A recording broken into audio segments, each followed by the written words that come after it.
The IDF says the strike was carried out in response to the repeated attacks by the Houthi terrorist regime against the state of Israel, its civilians, and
That is insane.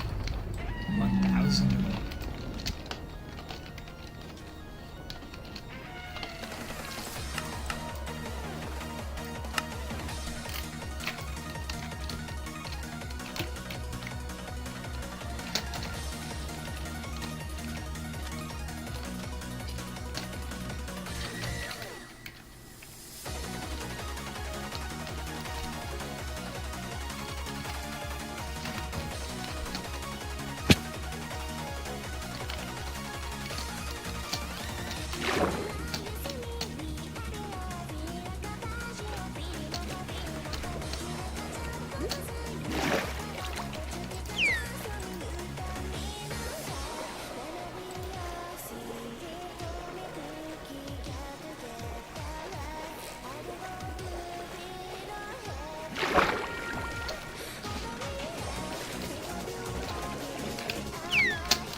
There's no hiding.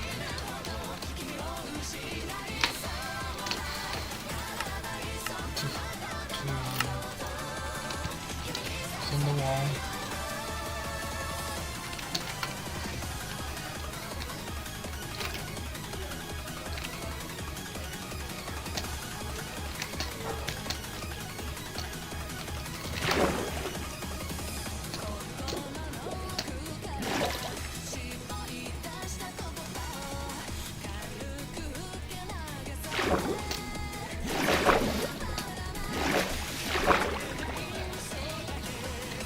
Wrong side of the boat.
so I might try it just for the sake of it.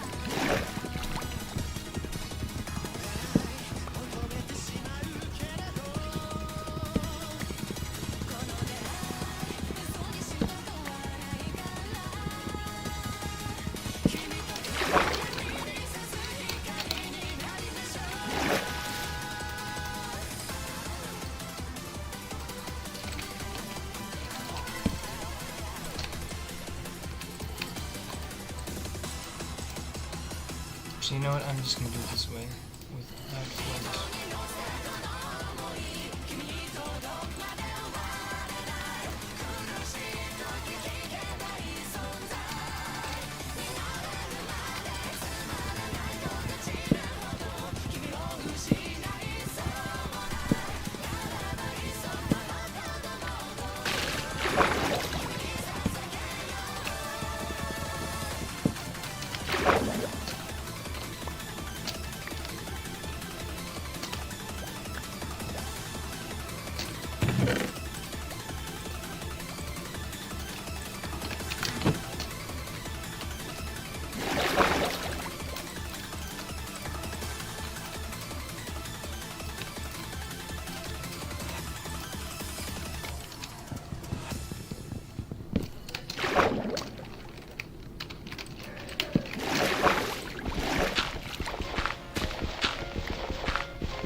Even it's gonna throw it.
He's like, there have been a lot of people that are like, oh, he does not give a fuck about anyone. No, beyond that, like, yeah. I mean, Trump is fucked up too. And I will also say that he's pretty damn evil. Mira, we all know that you hate Trump, okay? You got it.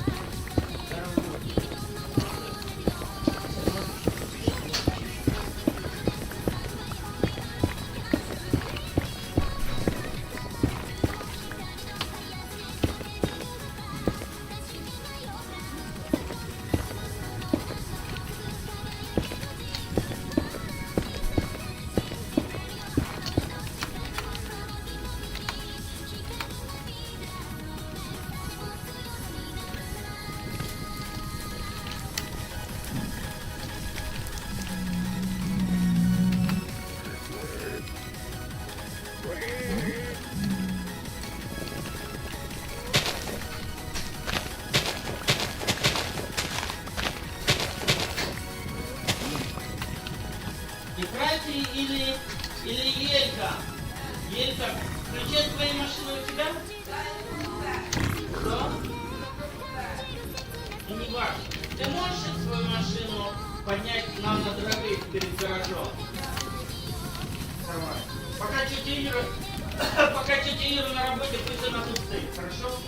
Потом, когда она приедет, мы разберемся.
Again, this shit.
I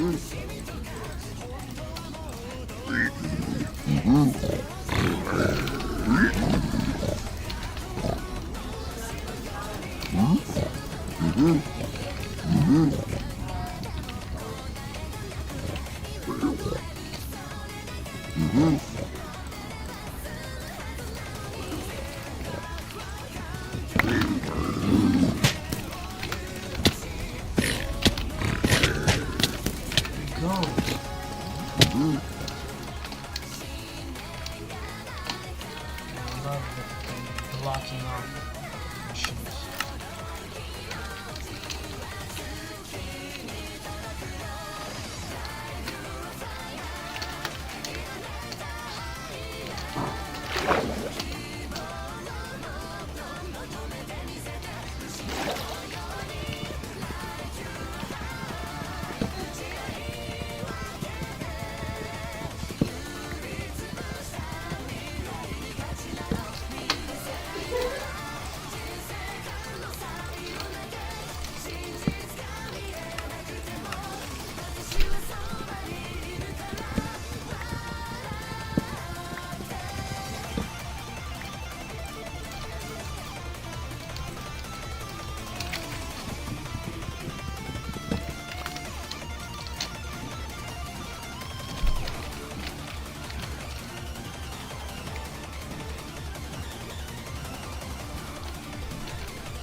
Hello. Good. Yeah, you too. Good morning. Good morning, yeah. Playing Never mind.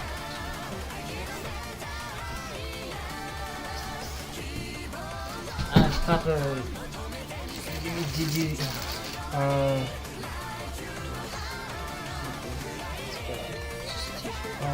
it's, my dad's father's t-shirt.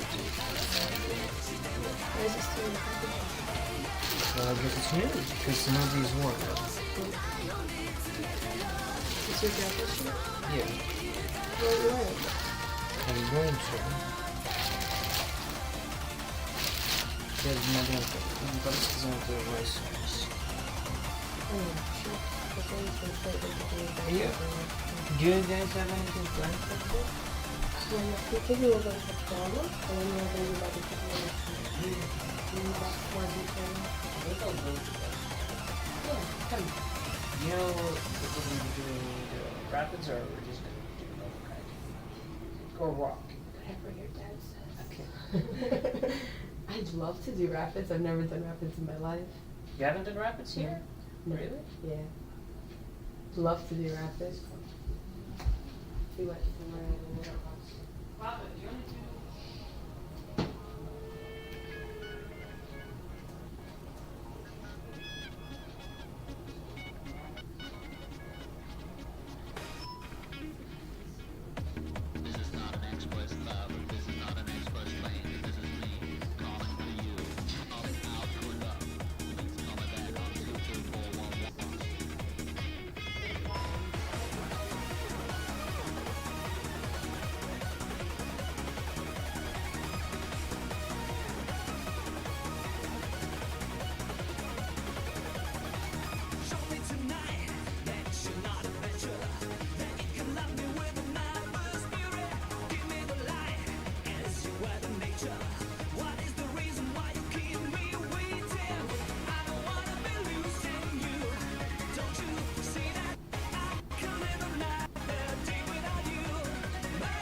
Hello?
How we go?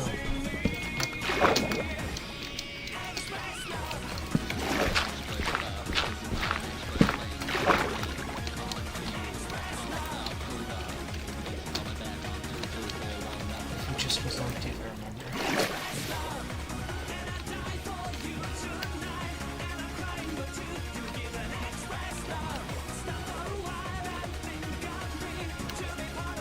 Can't even get it. So he's going left. There's already in.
Ася, мы с Елькой... do you want to go rapids? What? Zelka and I want to go That'd be so fun. Wait, you go have on rapids? Yeah, yeah. No, It's don't go. no, They it's are not super. storming today. Kaki Rapids. Maybe not Look at today, the but wording. we said in the. It's storming already. Kaki Rapids. Let me It's see. not storming now. No, it's storming in Texas. Did you know? Yes. It's storming today. Yes. No, it's storming. It's storming today. Just there says this morning David, rain. it literally shows it to you. No, there's no rain. What are you talking about? Mine shows storm. David, look at that. Look at the radar. Open the radar. Mira, the storm The is radar in is what Texas. shows you. David, no. We're Absolutely not. David, the current is going to be insane. Esther, this is in Annapolis. Ifra. Asa, we're going in the wrong. Esther, you're looking at the wrong place. Asa, the river is here. Asa, Ifra, come look at this. Ifra. Asa, the river is here. We're going on I this don't river. recommend that. We're going on Look at this the radar. river. I don't recommend We're rapid. going on this river. There's no way.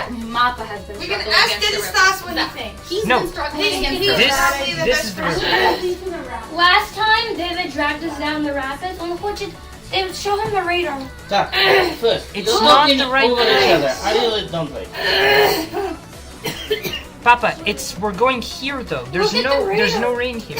Сейчас закончится. Шторм сейчас закончится. Papa, we're going here. Я знаю. Then Шторм there's сейчас no закончится. Шторм rain закончится there. к тому времени, I don't как вы recommend поедете. rapids. Can y'all go in rapids when I'm not working? Yeah. When you are working. Yeah, when Yeah, I'm working. Not sure. today. We're gonna have to go to that. Сегодня, Дэвид, мы просто поедем релакс. Like introduction. It's actually Seasonal today introduction or to Wednesday потом. is the best day. Слышишь? Нет. Да. Почему? Well, because Tuesday and У нас, Thursday there's gonna be Дэвид, thunderstorms. мама придет с работы только где-то в районе 6. Мама хочет тоже пойти. И она на Rapids не захочет, она хочет просто отдохнуть. Окей? Я могу с тобой, с девочками пойти на Rapids и сессией в next time, окей? И мы сделаем это по-другому. Там с Rapids мы должны по-другому эквип наши paddleboard. What do you mean, Papa? We normally do it normally. С каяками. Мы с каяками делаем. Помнишь, это из пластика paddleboard? Там просто надо Мы не снимать. можем Skyrim. Там надо снять. Да, ты хочешь играть? Тогда не задавай вопрос.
Literally zero food. It's freaking insane.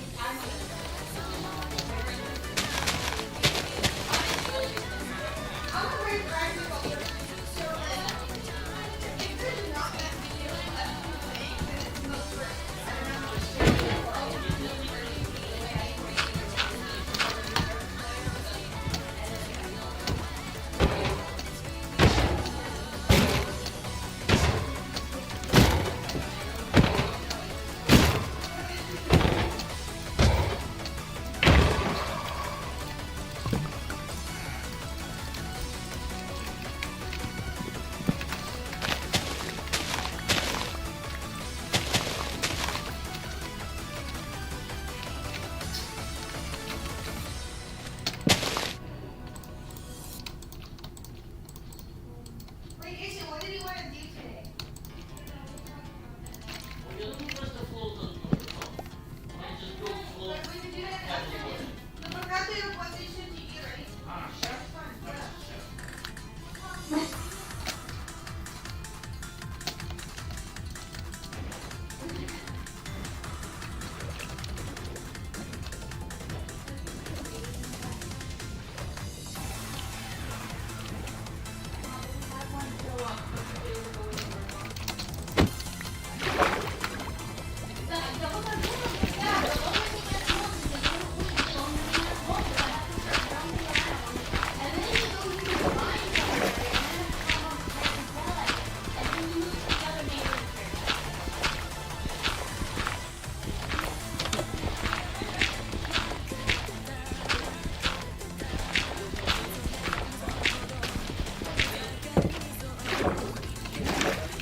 Ha ha ha ha ha.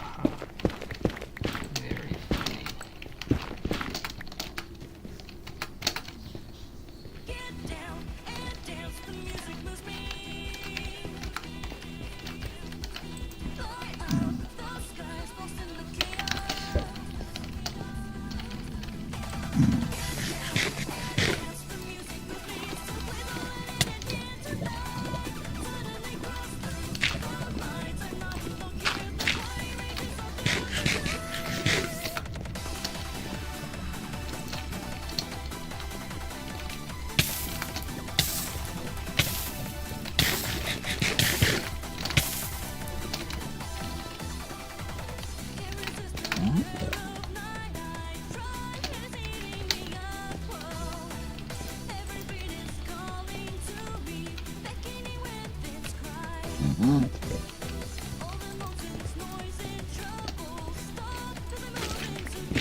$12,000. Wait, that's fucking insane.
So fucking far away.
Great Falls Park. Ну, единственный пища бегал, соответственно, это перевести.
Там можно оставить, можно же оставить машину, паркинг, не залетать деньги. Слышишь, можно оставить.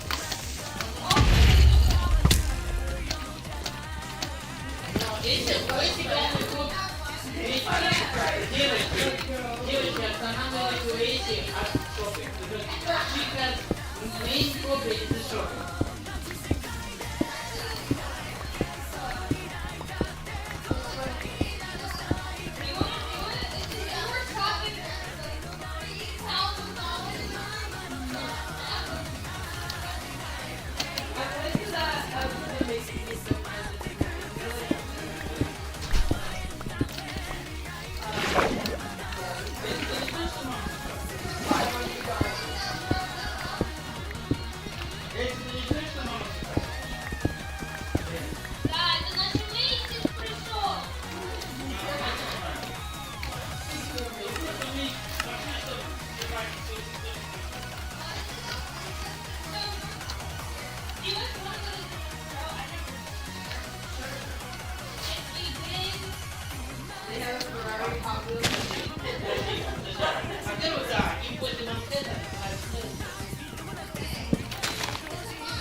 Не, ну мы будем фишить.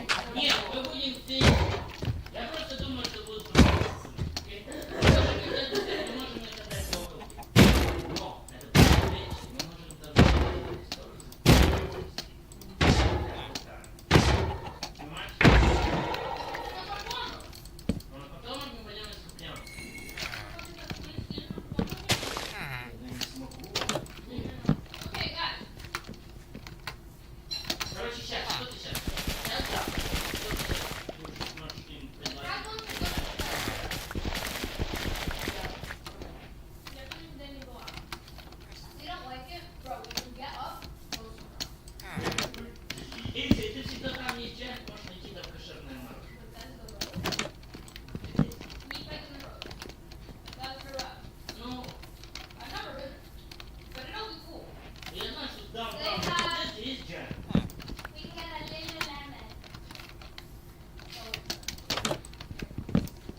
There's not even a hike anymore.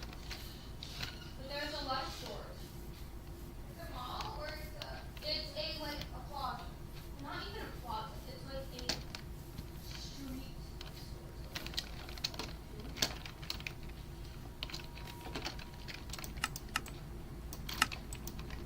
They have anthropology. I actually want to bring you guys to anthropology.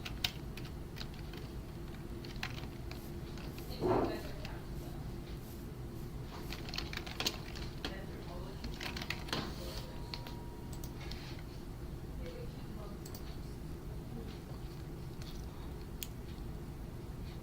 But that's your row.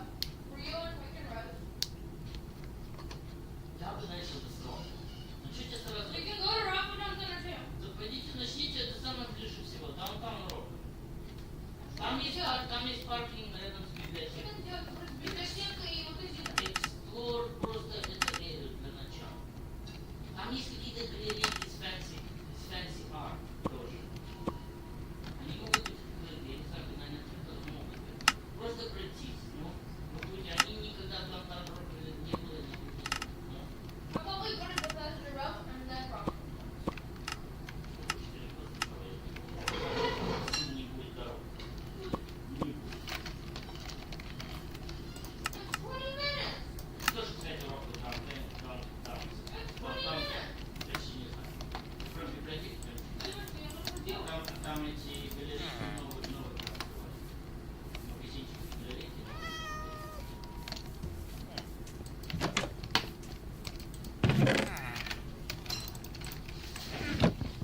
А девочки могут зайти в библиотеку, посмотреть там все библиотеки, а потом с ними спросить: а у вас есть еврейский ортодоксальный книжки? И все эти работники библиотеки будут такой: нет. А вы скажете: а почему? А мы хотим ортодоксальные еврейские книжки. Почему у нас нет по фабрике?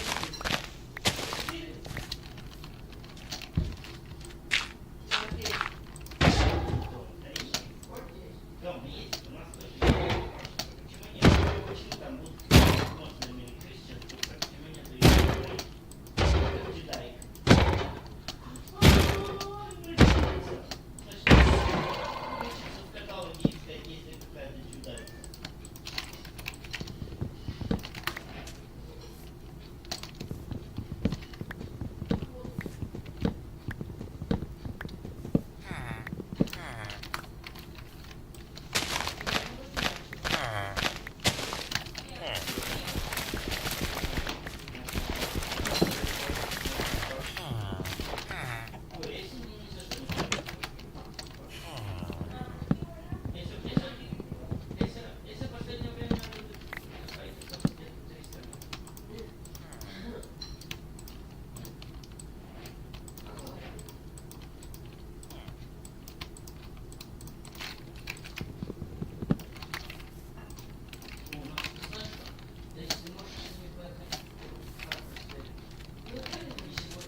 Doing good.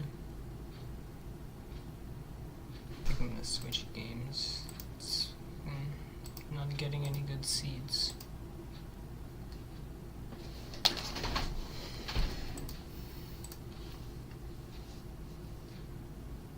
Okay.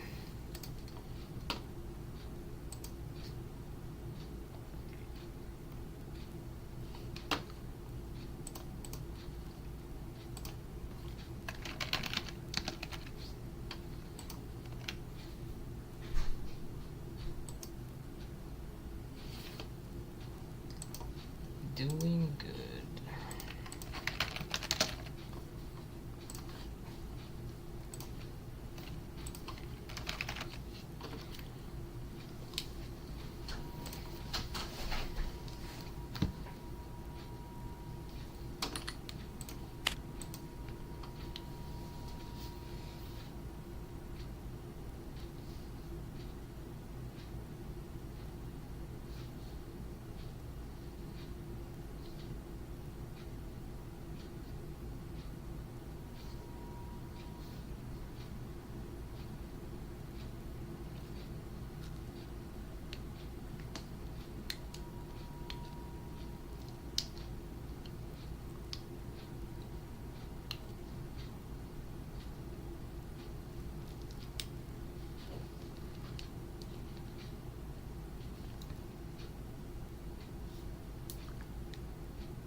Let's see, can I do it with this character?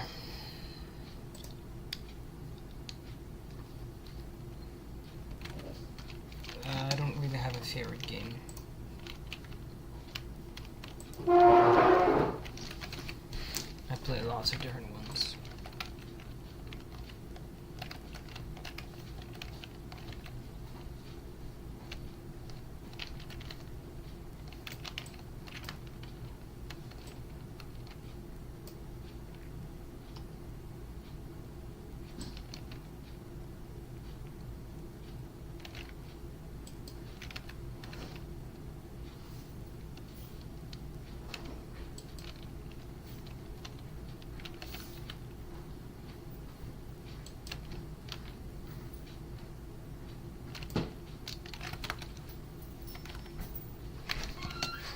Is a favorite game, but maybe, I don't know, I don't have a specific game that I enjoy more than others. There are lots of different ones.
catch a break. I put one down and one more rises. I swear this has to be the 15th in a row, and somehow it always surprises. What kind of killer do I gotta overthrow just to get a little peace and quiet? I know I need to get away somewhere, but somehow the world will deny it.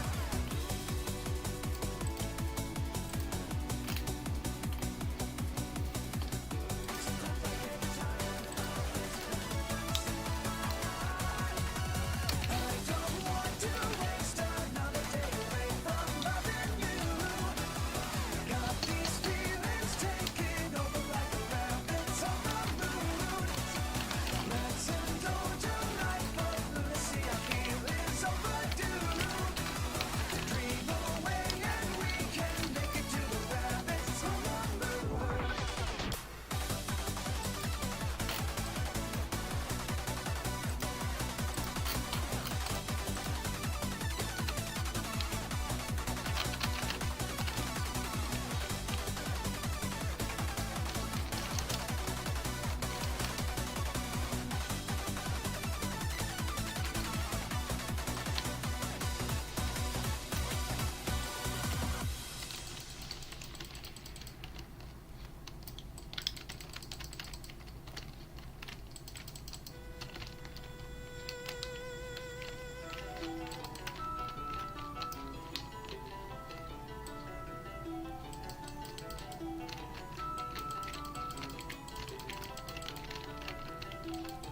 Steam.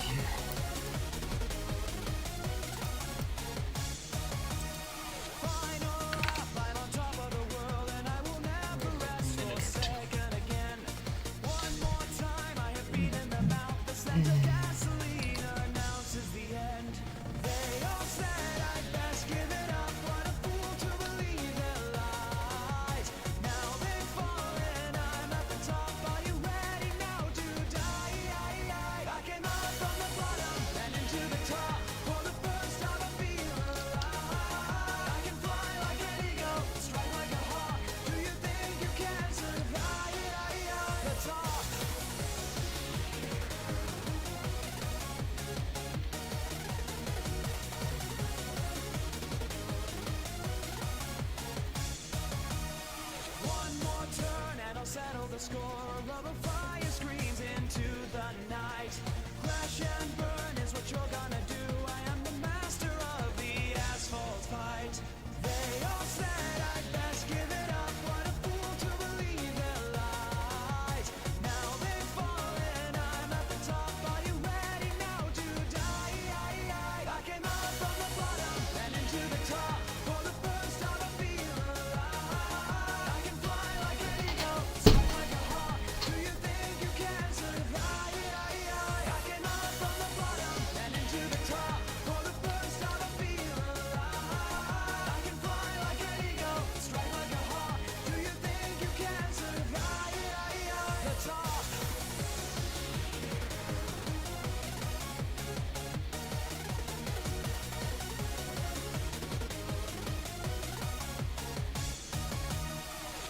What were you thinking telling me to change my game?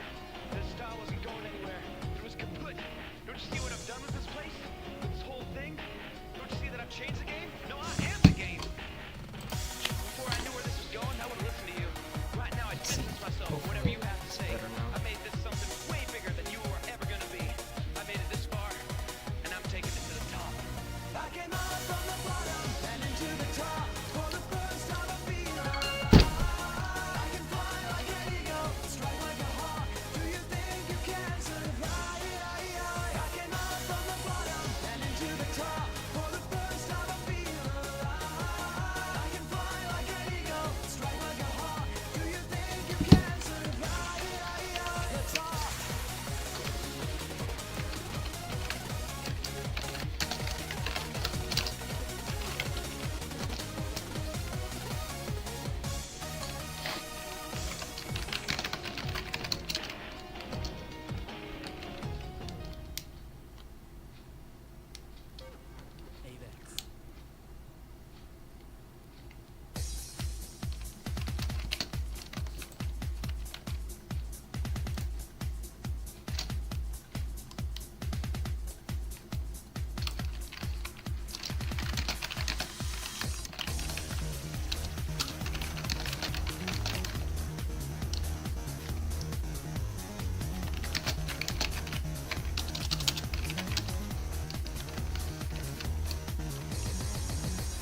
Man, like, why did there stack shots there?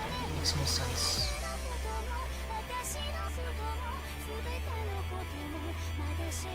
Fucking random yellow shots to kill everybody. It's fucking crazy.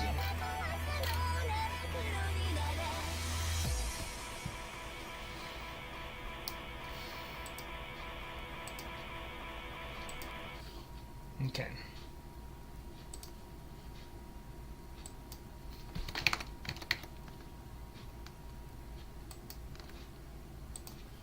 Means I can try it with Kensei.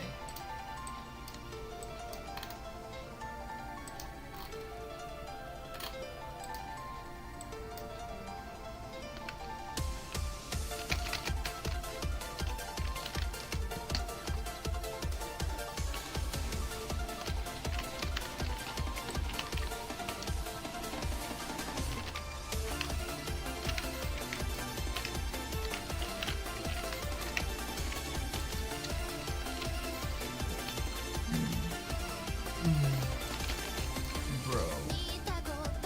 Is there no immunity now? Okay, well, maybe take a break.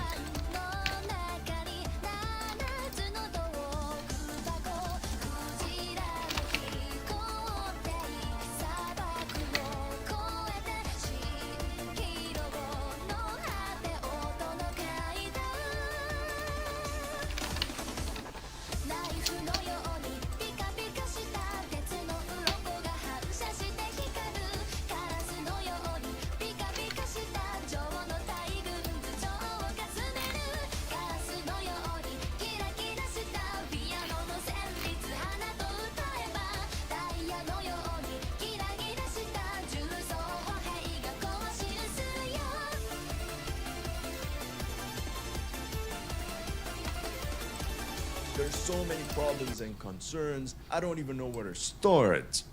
My friends, in this video you can see US Marines deploying missile launchers on a little island close to the southern tip of Taiwan. Their role is essentially maritime denial operations. Meanwhile, another platoon of Marines took up positions around the airfield. Helicopters lowered dozens more troops onto this remote island, their pockets filled with crayons and glue.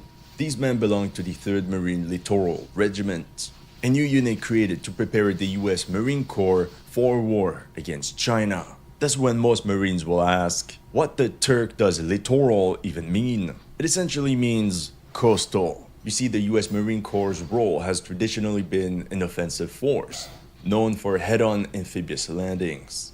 But a potential conflict with the Chinese military will change everything, like going from recruit mode to veteran. Therefore, the USMC announced the Force Design 2030 initiative. As part of this reform, Marine Littoral Regiments will be the first to jump into battle, where they will have to defend remote islands, while leveraging precision fires, mobility, and speed to slow down enemy advances. That way they can allow the bulk of friendly forces to regroup and counterattack. Essentially, they will play the role of Marine recon units and first responders, but with big, fancy, high-tech weapons. Benjamin Jensen, a professor at the Marine Corps University, summarized it as smaller, more nimble units that would act as 21st century littoral cavalry. But that's also part of the problem. If the USMC doesn't think this through, the troops inside these new regiments might really end up being the few. If poorly supported, I fear they might end up cornered like Lieutenant Colonel Custer at Little Big Horn. But this time, the natives will have more firepower. So in this video, we'll explore Marine Littoral Regiments, their unique mission, their new firepower assets, and we'll end with me ranting as I raise concerns about this new type of unit. On June 6, 1944, brave men stormed Utah Beach. Their watches submerged in water, every second mattered. To pay tribute to their sacrifice, President's Watches proudly presents the D-Day 2025 collection. The first one is the limited edition Neptune 44. It was forged by time and tide to make this watch again to so across the Pacific area and in the of the Marine to additional amphibious assault missions. However, the new model outlined in the 2018 National Defense Strategy and Force Design 2030 refers to a warfighting approach where a layer of forces is established to deter and resist an invasion. During this process, the US Marine Corps also retired its tank battalions, and drastically reduced its artillery cannon batteries. The USMC needed new lightweight units that would use the double time perk to sprint into contested zones and establish forward presence, and have enough firepower to contain enemy forces. The 3rd Marine Littoral Regiment, or MLR, was officially activated on the 3rd of March 2022 at Marine Corps Base Hawaii. It was redesignating and restructuring the existing 3rd Marine Regiment. The creation of the 3rd MLR marked the beginning of the Marine Corps' shift under Force Design 2030 towards smaller, more agile units optimized for contested coastal environments, especially in the Indo-Pacific region. The next year, in 2023, the 12th Artillery Marine Regiment was redesignated as the 12th Marine Littoral Regiment at Camp Henson in Okinawa, Japan. A 3rd unit, the 4th Marine Regiment, is scheduled to be redesignated as early as 2027, just in time for the big fireworks. That means all 3 regiments of the 3rd Marine Division, the Fighting 3rd, have gone through this restructuring and redesignation. It's also not a surprise that the 3rd Marine Division is headquartered in Okinawa, right next to the expected engagement area. Okay, so what's so different about these new units? Each Marine Littoral Regiment is composed of 2,500 personnel, distributed within a Littoral Combat Team, an Anti-Air Battalion, and a Logistics Battalion. As you can see, it's a very different structure than the regular Marine Infantry regiments. The Littoral Combat Team is composed of 3 rifle companies. Yes, you heard that right. Companies. I could rant now, but I'll just keep it for the end. So 3 rifle companies, plus a headquarters and service company. But the heart of this formation is the medium-range missile battery. Its HIMARS will provide the regiment's primary striking power. That's how they will sink all incoming PLA warships, one after the other. Yeah, at least in theory. In reality, the HIMARS fielded are currently incapable of anti-ship missions. Even worse, during the Palikatan 23 exercise, the HIMARS missed all of its 6 shots against a slowly drifting decommissioned warship just 20 kilometers away. What a disaster! The new MLRs were up to a bad start. In response, the missile battery of the 3rd Marine Littoral Regiment has adopted the Nemesis, or Navy Marine Expeditionary Ship Interdiction System. Behind this fancy acronym, we're talking about a lightweight setup, 2 naval strike missiles mounted on the chassis of a joint light tactical vehicle. But don't worry, you can equip Marines with fancy missile launchers, but the operators will still act as Marines. Mark my words, before the Chinese arrive, they'll organize Nemesis jousting tournaments. Anyway, the Naval Strike Missile is a subsonic anti-ship missile featuring an operational range of approximately 250 kilometers. That means that from Itbayat Island, Nemesis missile batteries can target any PLA warship trying to pass through the Luzon Strait, that body of water separating Taiwan from the Philippines. That means that the Chinese will not be able to encircle Taiwan, and it will greatly restrict their room for maneuver. So essentially, Marine Littoral Regiments will protect the flanks and rears of Taiwan, just like they would do with their Barrack Bunny. The Nemesis guidance system relies on a combination of inertial GPS and terrain reference navigation, supplemented by imaging infrared homing. Since 2012, this highly potent medium-range anti-ship missile has been in service with multiple NATO countries, mainly as a ship-based missile. The NSM is essentially an upgraded Harpoon missile with double the range but only half the weight and a whole meter shorter. Now, each medium-range battery consists of 2 platoons, each with 3 sections, and each section has 3 Nemesis. Therefore, each MLR has a total of 18 Nemesis at its disposal, with 36 mounted naval strike missiles ready to fire. This is more than double the anti-ship missile capacity of the USN Constellation-class frigate in development, which is expected to carry 16 NSMs. And the advantage of the Nemesis is that they can be dispersed and concealed, unlike a warship. So even if some missile launchers or vehicles get hit, the battery can keep firing. Disclaimer, the 12th Marine Littoral Regiment still uses some HIMARS, but it's a long story and we won't get into that. The 3rd Marine Littoral Regiment also has an anti-air battalion. Its task is to provide air defense, air surveillance and early warning, as well as air control for these missile launchers. For air defense, the Marine Air Defense Integrated System debuted with the 3rd MLR in Balikatan 25. The MATA system is mounted on a GLTV and consists of 2 variants which work as a complementary pair within a section. The Mark I is armed with Stinger missiles and a 30mm cannon on its remote weapon station.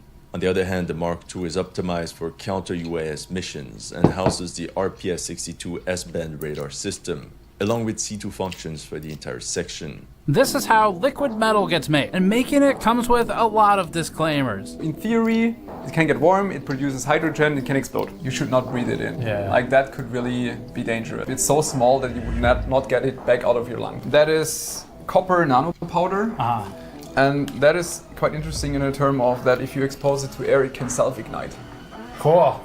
Yeah. Can we try it? No? Liquid metal is one of the highest performing thermal interfaces for electronics. Although it's commonly made out of gallium and indium, it might as well be liquid gold instead. If it's 1 kilogram of the liquid metal, translate this into 1,000 1-gram syringes that are then being sold for end customer price maybe $7, $8. So that means basically one of those bottles could be $8,000 US of value. Right. Oh my god, that's heavy. That's deceptively heavy because it's only up to here, right? It's crazy, right? Today we're at the Thermal Grizzly factory in Germany, run by this guy, CEO and mad scientist Roman, aka Der Bauer. The gallium oxide will turn into gallium oxyhydroxide. Okay. And that is the big problem. The gallium oxyhydroxide. Yeah, we don't like that. I try to avoid it every day. Don't we know it, yeah? This highly specialized thermal interface factory is capable of producing 5,000 to 10,000 syringes of liquid metal per day using this simple, efficient machine and a lot of finely tuned chemical processes. Just checking that it's the right amount of indium. So then he's removing some just to get precision. Yeah. It's kind of like a miniature injection molding machine to some degree. If you film in, you will see that there's a lot of, I would say, nasty looking stuff on the top. That is mainly gallium oxide, which is fine. It protects the liquid metal underneath, but we have to get rid of this. Okay. Last time, we showed Thermal Grizzly's thermal paste manufacturing process at the same facility as part of our Hello and welcome back to another update where I cover the latest developments throughout the front line in the Russo-Ukrainian war. It is your host Weeb Union, and in this one there are numerous advances across the front line in favor of the Russians, with a single advance in favor of the Ukrainians. The Russians have defeated the majority of the Ukrainian presence in the western outskirts of the Kursk region, and the final parts of Russian territory held under their control, and have entered into the Sumy region at a new point. The Russians also continue offensive operations in the direction of Kupiansk, in the western bank of the region, heavily bonded, remaining under its territory. Large main push leave back through the cross in slide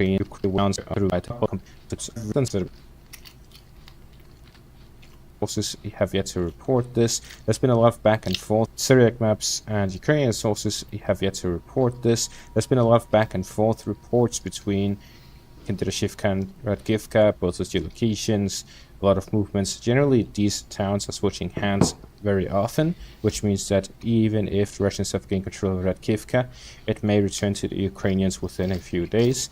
This depends on the developments that follows. According to the Russian Minister of Defense, the Russians have managed to gain control over Moskovka and Sobolivka. This is extremely unlikely, as we see heavy fighting continued over Kinderashivka and Rakivka for a long period of time, and the Russians have been unable to consolidate these positions yet. Yet, the Russian Minister of Defense report about settlements beyond that. This is likely a continuation of several reports coming from this section of the front line, where the Russian Ministry of Defense reports the capture of towns that they have not captured. This is especially true for Sinkivka, here to the northeast of Kupiansk, the town of Stepova Novosilka.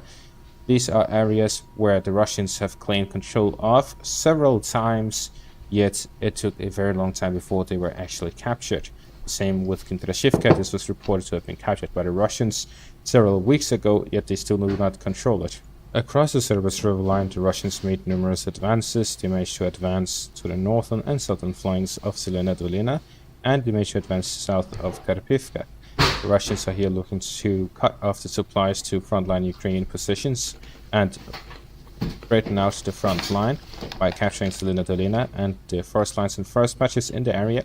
They have strengthened and widened the operational encirclement of Selina Dolina with the capture of the forest lines all the way up to the road itself and expanding their zone of control in the western direction, widening the road control over Ukrainian forces to find control over the road, with almost complete physical cut off of the remaining parts of the roads, which would physically encircle the Ukrainian forces remaining within Selina Dolina, where the Russian forces are storming the town, fighting the Ukrainians head-on, while also bombarding the Ukrainian positions in the area. With the capture of the eastern parts of Karpivka from the eastern bank of the river line, the Russians are now expanding some control from that direction as well. This is to move in the direction of Sereshne, aligning the front line and pushing down further south will allow the Russians to start fighting over one of the main supply lines leading to Liman from the western direction. The heavy fighting continues in the western bank of the Serbis river line in this month as well. Further south, the Russians have managed to advance to the north of Ryorivka in the direction of Oryhovo-Vasilivka, gaining control over further parts of the canal in the northern direction as they not the town itself. From continuing offensive operations beyond it. Instead, we have seen a lot of fighting over the town itself. The Ukrainians continuously counterattack while the Russians continue to establish themselves within it. Now, after months of fighting, the Russians were kicked out and are now attempting to re-enter it, while the Ukrainians are attempting to fortify it and entrench themselves within the town, where the Russians are launching artillery strikes and airstrikes on those positions ahead of their assault to weaken the Ukrainian positions before storming them direct head-on to attempt to kick out the Ukrainians and regain control over the town, move onwards towards Poltavka and the defensive line here to the northeast of Pokrovsk. Speaking of this defensive line, the Russians have not just shown that they have control over Myrolyubivka, but they have also entered into Novoekonomishne, as we see with this geolocated footage of the Russian forces dropping off infantry within the town. The Russians launched an assault with 1 turtle tank and 2 turtle BMPs. These are heavily fortified vehicles that do not have a lot of combat prowess, instead they are heavily fortified. The Russians managed to drive through, despite several Ukrainian UAV strikes, and reach the town itself. Once they reached the outskirts of the town, the tank split up to cover the flank, while the BMPs drove further in to drop off the infantry that they are carrying. They dropped off the infantry at the start of the settlement and the forest lines, and within the furthest peak they managed to reach before returning back to base. Despite numerous Ukrainian drone strikes, these vehicles were not destroyed. They were able to return based on the footage, and the tank itself also managed to survive. From this, the Ukrainians managed to strike these vehicles, but due to their over-reliance on drones and the Russian counter ability to act against these drones, they did not take any vehicular casualties. The Ukrainians then acted on launching drone strikes as soon as the Russian soldiers disembarked from the vehicles. The Russians likely took casualties from this, and this is how the Ukrainians adapt to it, because if the Russians are able to drive into the town but are unable to drop off the infantry, then the drive itself is pointless even if the vehicle survives. So instead, the Ukrainians are now focusing on the infantry rather than the vehicles. However, this also shows the lack of Ukrainian artillery, ATGMs, their own vehicles to defend against Russian pushes, and this shows why the Russians are continuing to take advantage of the lack of Ukrainian manpower and firepower to launch continuous offensive operations, regaining control over several areas. Despite Ukrainian counterattacks, they are able to establish themselves within these settlements. If the Russian soldiers that manage to drop off within the town and survive are able to entrench themselves and establish a supply line from Myrolyubivka to Novoekonomishne, the Russians will be able to expand their zone of control, gain control over several settlements, establish themselves in the southern parts, connect Mikhailivka with Novoekonomishne, expand the zone of control on the western bank of the Krasny Terets River, and to move on to and connect their forces in the north with the ones in the south, gain control over Novoekonomishne itself. They'll be able to encircle the Ukrainian forces within Mykolaiivka and the forest lines here to the east of it, establishing full control over the eastern bank of the river line and gaining a foothold and a passage through the fortified line east of Pokrovsk towards Mirnorod. This means that the Russian push into Novokonomishna and their dropping of infantry into it is a serious breach in the Ukrainian defensive line east of Pokrovsk. The Russians also managed to advance to the southwest outskirts of the Donetsk region, where they are flanking Merina from the north and from the south, attacking it from both directions. The Russians have control over the fortified positions and the entirety of Dubna in the north, and with control over Fedorivka and fortified positions in the south, combined with the control over Komar, they'll be able to attack Merina from 3 directions, gain control over which will open the road for a flanking maneuver by the Russian forces to the rear of Voskresenka, fighting over the fortified positions from their weak spot and pushing the Ukrainians into the Dnipropetrovsk region out of the Donetsk region for future offensive operations by the Russians to the outskirts of the border area. The Ukrainians have launched numerous counterattacks in the direction of Dashne, however so far they've been unable to regain control of it. They managed to enter into the town and entrench themselves within it, but Russian forces continued their own offensive operations and managed to kick them out. Therefore, a lot of back and forth was taking place within Dashne, and no conclusion has taken place on the outcome of the battles, but there's a lot of back and forth taking place. Further south, in the Zaporizhzhia section of the front line, the Russians continued offensive operations in the direction of Kamyansk, near Lukove and Stepove. The Russians have managed to secure some of the forest lines here west of Stepove as they continue offensive operations on the eastern flank of Kamyansk. Russians are slowly working their way through the bridges across the river line and now also the eastern flank of the town to gain control over all of these fortified positions near the town, to establish additional supply routes into it, and to advance further north along the river line and along the Dnieper river line towards the northern parts of the Zaporizhzhia region on the western flank of the defensive line of the Ukrainians in this section of the front line. We see heavy fighting continuing all across the front line and a potential restart of offensive operations by the Russians in the Sumy region, while there is no updates on the Kharkiv incursion in the northeastern outskirts of the region. We'll likely see additional fighting along the border area by the Russian forces, both in the Sumy and in the Kharkiv regions, with additional pushes and incursions into the Kharkiv region and an expansion of already existing offensive operations. And that is going to be all for this update. Thank you for watching. Make sure to leave a like.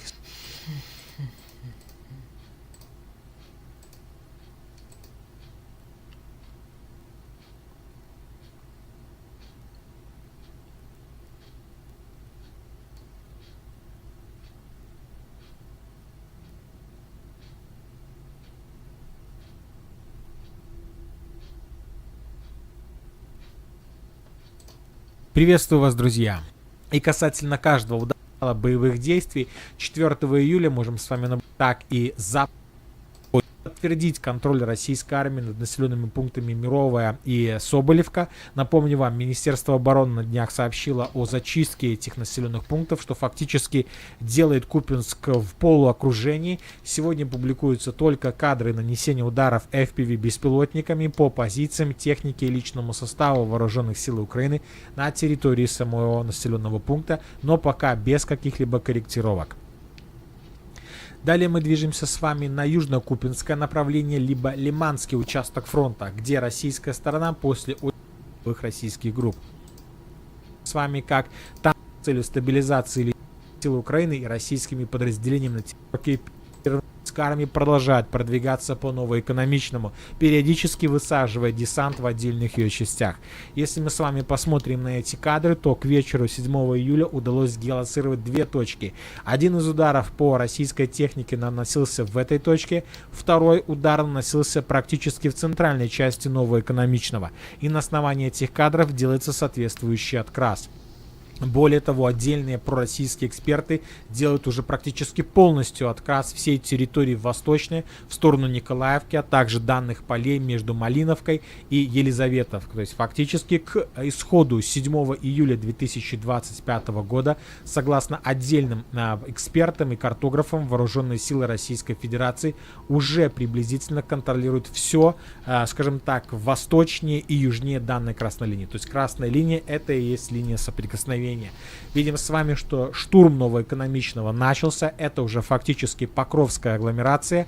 И помимо штурма Новоэкономичного, видим с вами очень высокую концентрацию ударов чуть севернее. По всей видимости, все эти удары наносятся с той целью, чтобы не допустить флангового маневра со стороны ВСУ и удар, скажем так, в спину российским подразделениям, которые сейчас сконцентрированы в Новоэкономичном. Здесь фактически полностью равняется все направление ударами ФАБами, солнцепеками, а также системами залпового огня. Работает артиллерия, но в то же время и продвигаются российские подразделения. Сегодня есть и такие кадры, где можем наблюдать перемещение российских пехотинцев и штурмовиков по деревне Поповый Яр. И, возможно, в ближайшее время вся деревня будет полностью открашена в пользу российской армии. Также сегодня очень высокая концентрация ударов отмечается и по самому населенному пункту Покровск. Это, скорее всего, часть отвлекающего маневра. По всей видимости, основные резервы все-таки сконцентрированы в Покровске, по крайней мере оперативные, те, которые могут максимально короткие сроки подойти в сторону Новоэкономичного с целью стабилизации линии фронта. И мы видим с вами, что сейчас по этим позициям наносится максимальный удар, максимальное поражение, чтобы не допустить оперативности у украинских формирований и не допустить им максимально сжатые сроки перейти в сторону Новоэкономичного. Возможно, с другой стороны, российская армия планирует отвлекающие удары именно в сторону юго-западной части и южной части Покровской агломерации, чтобы и на этом направлении завязать бой и уже фактически сжимать тиски как с северо-востока, так и с юго-запада. Однозначно можно сделать вывод о том, что от этих боевых действий за Новоэкономичную, возможно, южную, юго-западную часть Покровска зависит ответ на самый главный вопрос. Уже начался штурм Покровска, либо еще придется продолжать какую-то подготовительную работу перед началом основных боевых действий. Но исходя из того, как продвигается российская армия, исходя из всех кадров объективного контроля, все-таки напрашивается ответ, что бой за Покровск все-таки начался.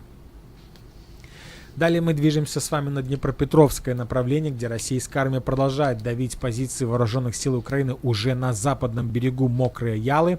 И сегодня здесь очень много интересных деталей и нюансов. Начнем с того, что российская сторона продолжает работать по логистике, уничтожая мосты ВСУ, расположенные вдоль фактически вдоль границы между Днепропетровским и Донецким регионами.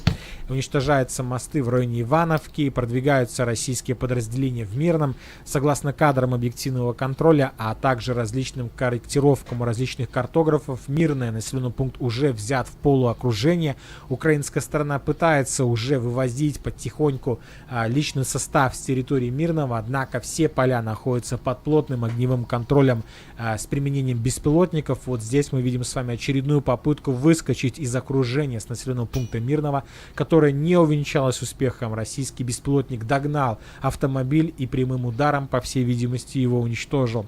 Чуть севернее украинская сторона пытается проводить контратаки с целью деблокирования украинских подразделений, опять же, на северной части Поддубного. Вот на этих кадрах можем с вами наблюдать ближний бой между отдельной 5-й механизированной танк-бригадой, тяжелой бригадой вооруженных сил Украины и российскими подразделениями на территории Толстого.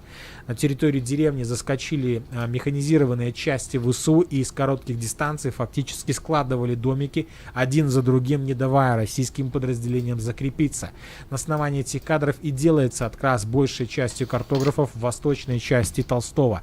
То есть, по всей видимости, завтра группировка войск «Восток» отчитается и о зачистке данного населенного пункта. Очень интересная ситуация разворачивается сегодня на территории деревни Дачная. Сегодня Министерство обороны Российской Федерации отрапортовало, что 7 июля первый населенный пункт Днепропетровской области перешел под контроль вооруженных сил Российской Федерации. И мы с вами говорим о деревне Дачная.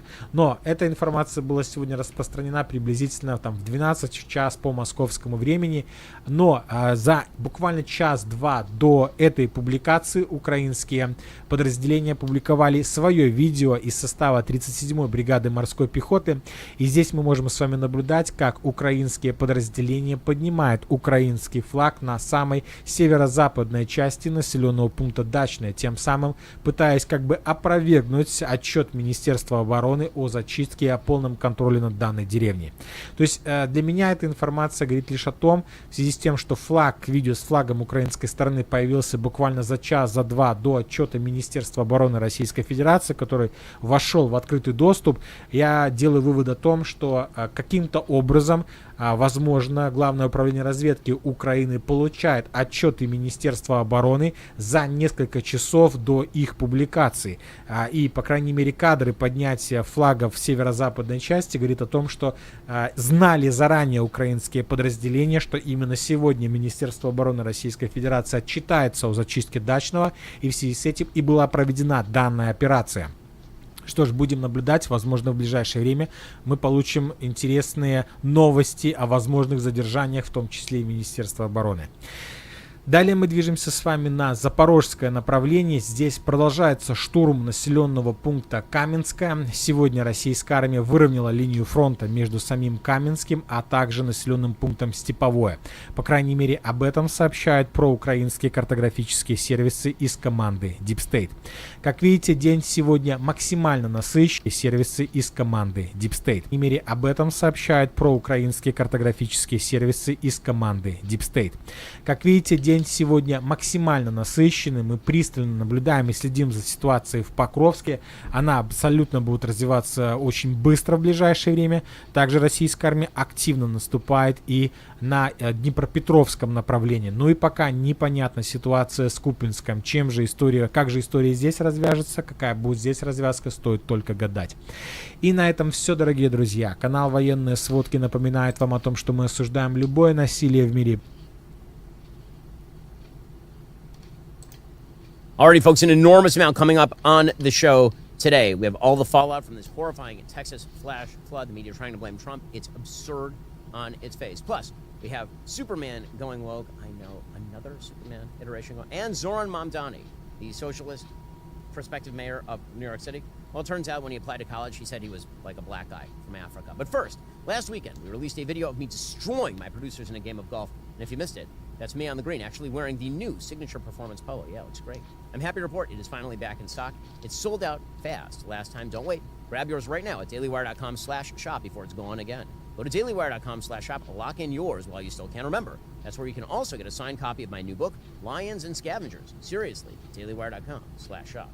Alrighty, folks, well, horrifying news over the weekend. At least 100 people are feared dead in 6 counties across Texas, according to ABC News, after deadly floods struck the state on July 4th. That's according to the latest information from state officials. The majority of those deaths, including at least 28 children, occurred in hard-hit Kerr County after heavy rain pounded the Texas Hill Country region early on Friday, leading to catastrophic flooding, according to Kerr County Sheriff Larry Latha at a news conference on Sunday afternoon. At least 10 campers from the Girls Only Camp Mystic Summer Camp, along with the counselor, remained unaccounted for as of late Sunday afternoon. The film is absolutely shocking. I mean, you can see how the river absolutely overflows its banks over the course of time. This is a time-lapse video of the Llano River on July 4th. And again, it's astonishing. I mean, you can see how wide the river grows, how quickly it moves up onto the banks.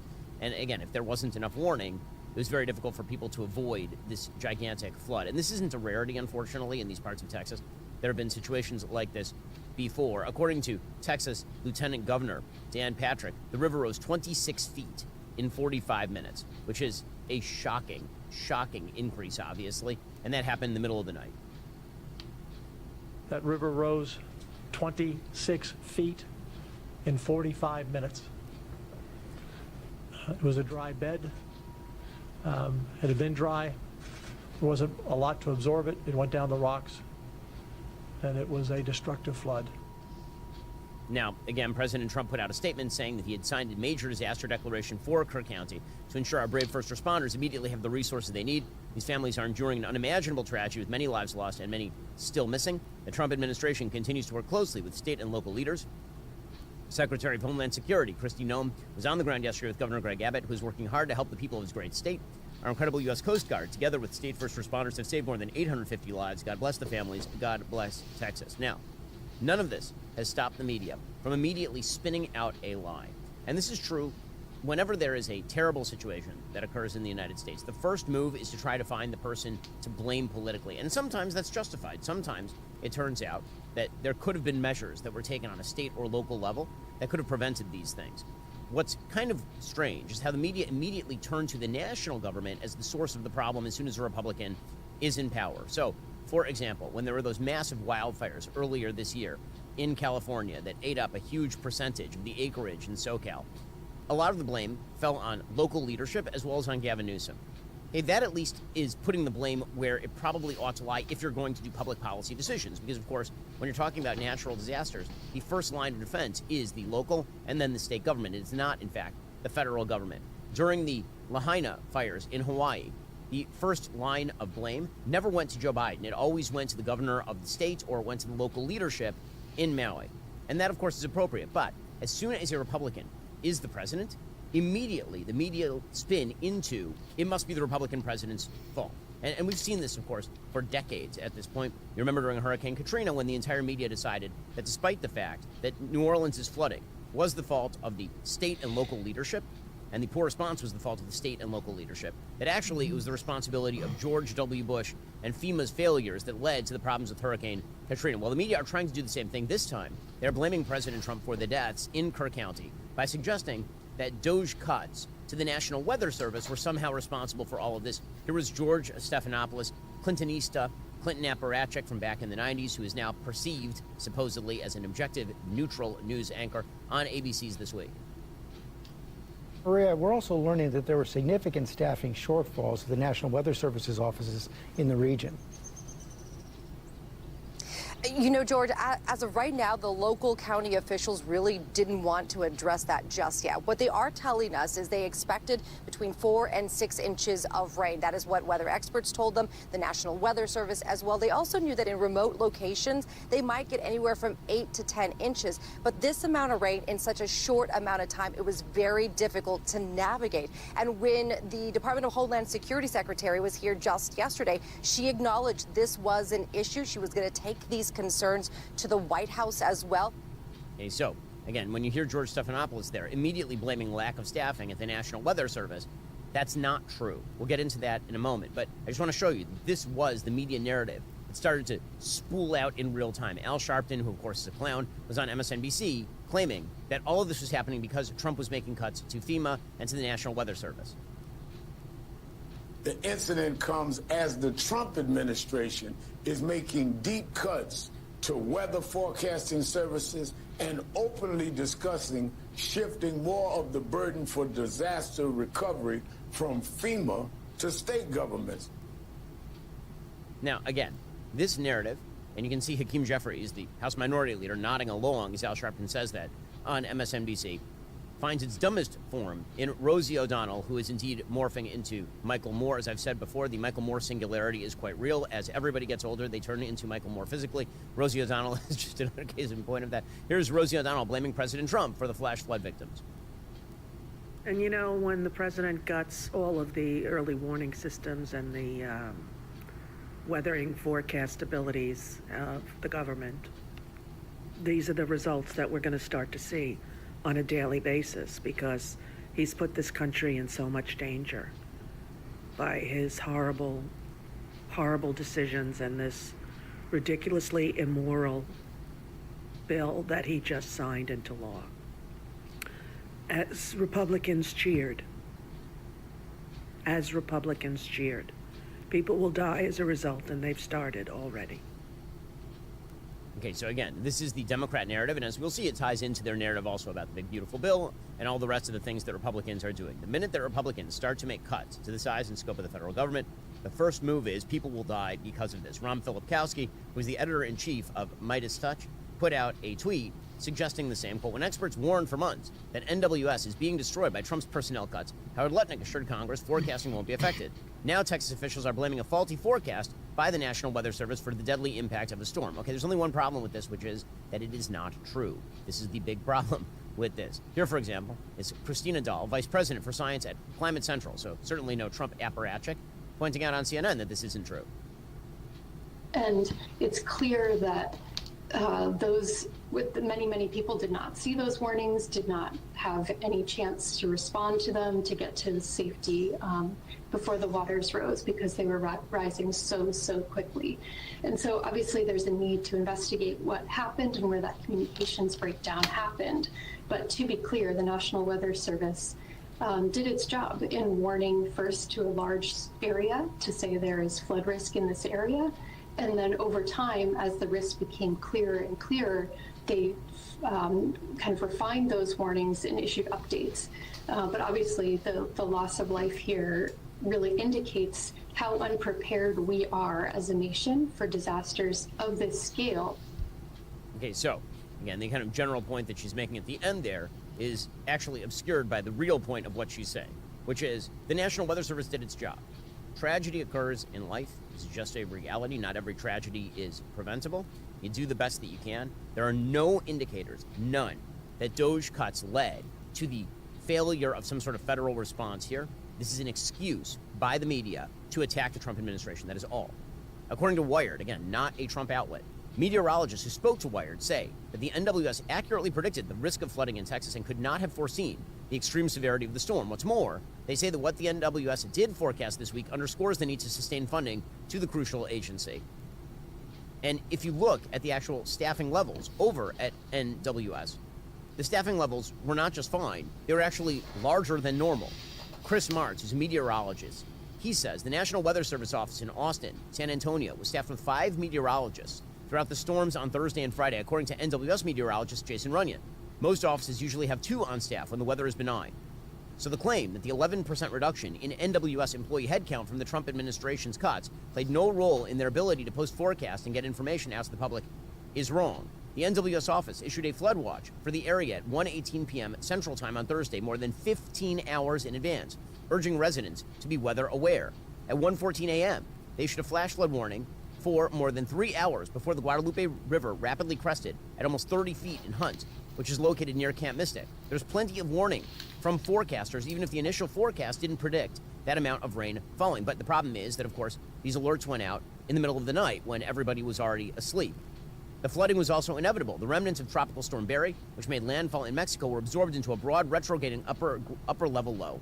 Further destabilization of the lower atmosphere resulted in a rotating mesoscale convective vortex, which stalled over central Texas and dropped over 1.8 trillion gallons of rain on the hill country. So, again, the basic idea here, which is that the Trump administration failed, is just not true. It is just not real. Well, coming up, the new Superman director, he's making a big boo-boo. I don't understand why everyone in Hollywood apparently wants to destroy their own movie before it even launches. We'll get to that momentarily. First, if you're with one of the big wireless providers, you're overpaying for wireless, period. You're paying for thousands of retail stores you never go into. You're paying for unnecessary perks you never use. On Discord, you might have seen some invite links like discord.gg/Roblox, and you would assume that when you click on this invite link, it leads you to the real Roblox server. But that's not always the case. You see, recently scammers have been stealing people's vanity links and using them to make their own fake server, which is used to scam or even hack you. So with that, I'm going to show you how scammers steal vanity links through 2 different ways. I'm going to get myself hacked to show you how it looks so you can avoid getting scammed. And finally, I'm going to show you how to protect your Discord server with 3 different solutions. There's like a PSA and me nerding out. Prepare yourself for knowledge. If you make the mistake of going on Twitter and you search for Discord vanity link stolen, there are a lot of people who are having this problem, and it's getting worse and worse. In fact, it got so bad that we have mainstream news outlets like Bleeping Computer making a report reporting on a report made by Checkpoint Research, which by extension I'm also reporting on. Now, this report, it goes super deep into everything. It assumes you don't even know how Discord works, like in excruciating detail. And the thing is I can't read. So instead, I'm going to save you about 30 minutes of your life reading, and I'm going to try and explain it myself pretty poorly. So content creators or big businesses will try to make a Discord server to appeal to all the cool kids on the internet. Why do businesses make a Discord server? I don't know. The UK government made a Discord server. That's how stupid they are. But I'm going to focus on content creators, because what content creators will do is they will put this Discord invite link on their website or on their channel so that people can join their server, like this no-life loser here. But to make a Discord invite, you basically just go to your server and you click invite people. But by default, your Discord invite link will expire in 7 days. So you could put it in if you don't want people joining your Discord server, which actually is a pretty good idea. But what most people do is they will click the edit invite link button, but you can choose when the link expires, so 7 days, 30 minutes. Most people click never, call it a day, click on generate new invite link, and kaboom kabam. That is the invite link they're going to put on their dying Twitch channel. Now, this invite link looks ugly. It's not professional. This does not scream I spend 12 hours a day on Discord and I hate every waking hour of it. But you can fix that by giving Discord money. Or like me, gaslighting your fans into giving Discord money so you don't have to. But on Discord, you can do something called boost a server. Now, it costs $5 a month to boost a server, and you get 2 free boosts when you buy Discord Nitro. So generally speaking, boosts are like $5 a month to Discord. But when you boost a Discord server, you unlock a handful of perks. Now, there's different levels, but specifically for level 3, for 14 boosts, $70 a month, you unlock the exclusive perk of a custom server invite link, also known as a vanity link. And once you unlock this, you can create your own custom invite link. You can see mine is NTTS, and a 250,000 people have used this. I could start a cult with my YouTube channel. But, as you will see in this scam, do not always assume that this is my Discord server, because there's 2 ways that these vanity or custom invite links get hijacked. And the first way is far more common, and it's something that I've actually seen recently, because on June 11th, 2025, Kaito, a Dead by Daylight YouTuber, made a tweet saying someone hijacked my custom Discord server invite link and is now using it to funnel people into an impersonation server with a fake third-party verification system. What ended up happening is that Kaito took a break from YouTube, being a healthy individual unlike myself, and what ended up happening is that people stopped boosting their server, so they lost level 3, which means they lost their invite link, and that is the first way that these links get hijacked. And what happened here is that a potential scammer might have went to Kaito's YouTube channel, realized they had a Discord server, they'll realize the link won't work, and they'll steal it and set up their own scam. Now, I want to point out, this scam is getting worse, and it is partially Discord's fault here, because Discord used to have a partner program and a verification program, which would allow you to get a permanent vanity link. You'd never have to worry about server boost. You would own that link. It would be yours. And then Discord killed the partner program. And if you go to Discord's verification page, where you're supposed to get verified so fans know you're legit, you'll notice we have paused the verified server applications while we tidy up things on our end. And it has been this many months on the screen since they've paused it. So I don't think it's ever coming back. But that means that if you're a big person like myself, my server isn't partnered or verified, there is a chance that someone could steal my invite link because Discord isn't permanently holding it hostage. But even if you are a Discord partner and you have a permanent invite link, the second way people steal these vanity links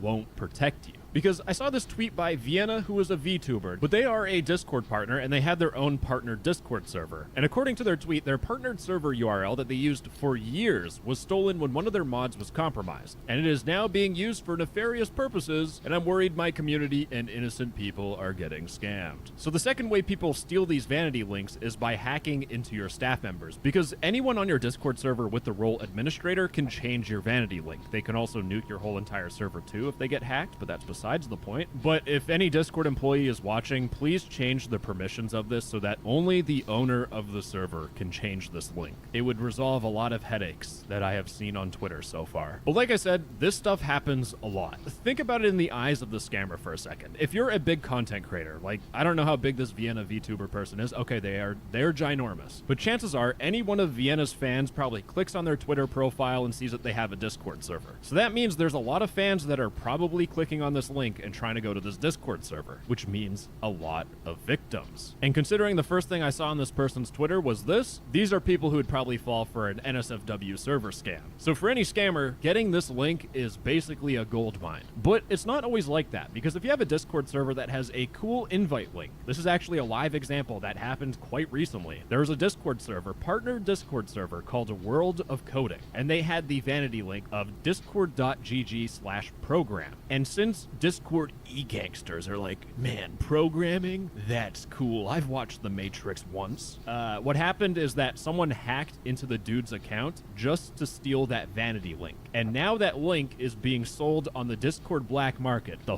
idiot only got offered $50 for it. That is what I deal with on a daily basis. Hearing stuff like that. People breaking federal law for $50.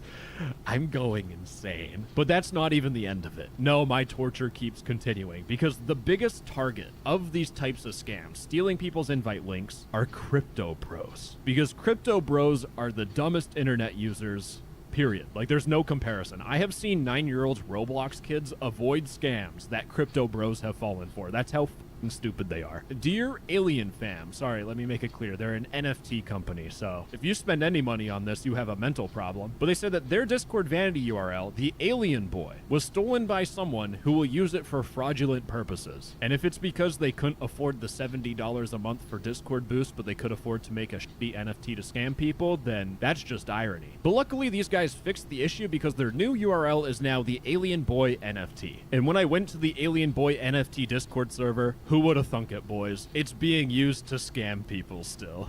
So anyways, ladies and gentlemen, it is a perfect time to get myself scammed to show you how the scam looks so that you can avoid it. Now, the first thing I want to point out is that on every single one of these scam servers, they will ask you to verify. Remember Kaito getting hacked? When I went in that server myself, they had a verify channel. If you join someone's Discord server and it asks you to verify, just be on guard, assume you're going to get scammed, and proceed from there. Worst case scenario, just leave the server. In fact, it's probably better if you just didn't join any Discord servers, to be honest. So in this case, this scam is telling me to verify with collab.land. Now, collab.land is some Discord bot that's used to connect you with NFT bullshit. I click on let's go. Blah, blah, blah, safety tips. No one reads the safety tips. I click connect wallet. Hold on, let me zoom in grandma mode. You can see this is collabs-auth.xyz. And the bot they're impersonating is collab.land. Again, crypto bros are the dumbest motherfuckers on the planet. But of course, visit the website. Oh, well, now hold your horses here, guys. It turns out Cloudflare had a bit of an update. You see, this website is telling me to press the Windows key and the R key. You can see I was trying to download Minecraft mods by going to my app data folder. And what they want me to do is they want me to paste in some magical code and then press OK. Again, I'm not a crypto bro. I actually might have a lukewarm IQ. So I'm going to run this on a virtual machine. I'm going to paste in. I can't press Windows and Control V, but it's telling me to paste in something. And you can see it says click OK to solve the captcha. Now, big red flag is that you'll see there's some other stuff before this. And if I just move...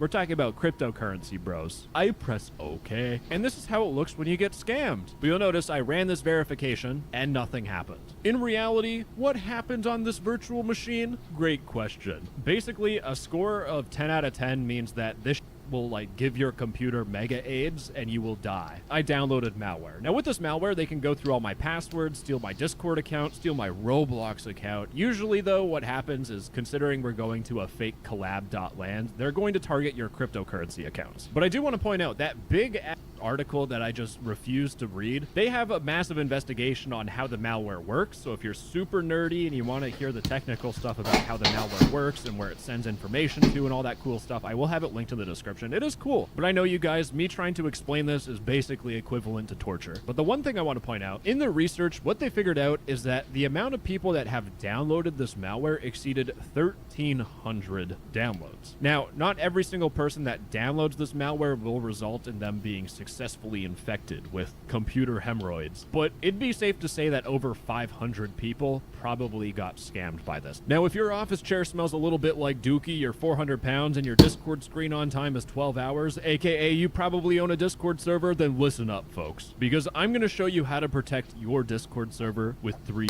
different solutions. Get a first, that's 2 boost. But for most people, I recommend you use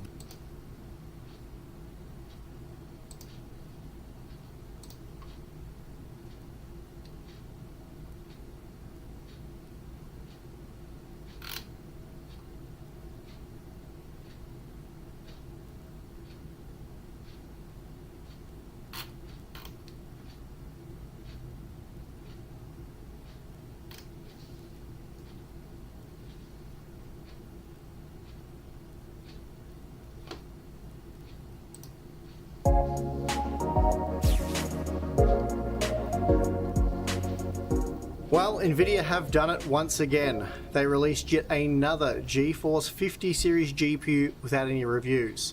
This time they announced the GeForce RTX 5050. They said it would be available on July 1st, and that was it really. There were no early reviews. There are even no reviews on July 1st. Instead, consumers would have to go in blind. But you know what you don't have to go in blind to? Today's sponsor. Today's sponsor spot is brought to you and are possible to users up to speed by simply the GeForce 50 series product was with the RTX 5060 Ti 8GB.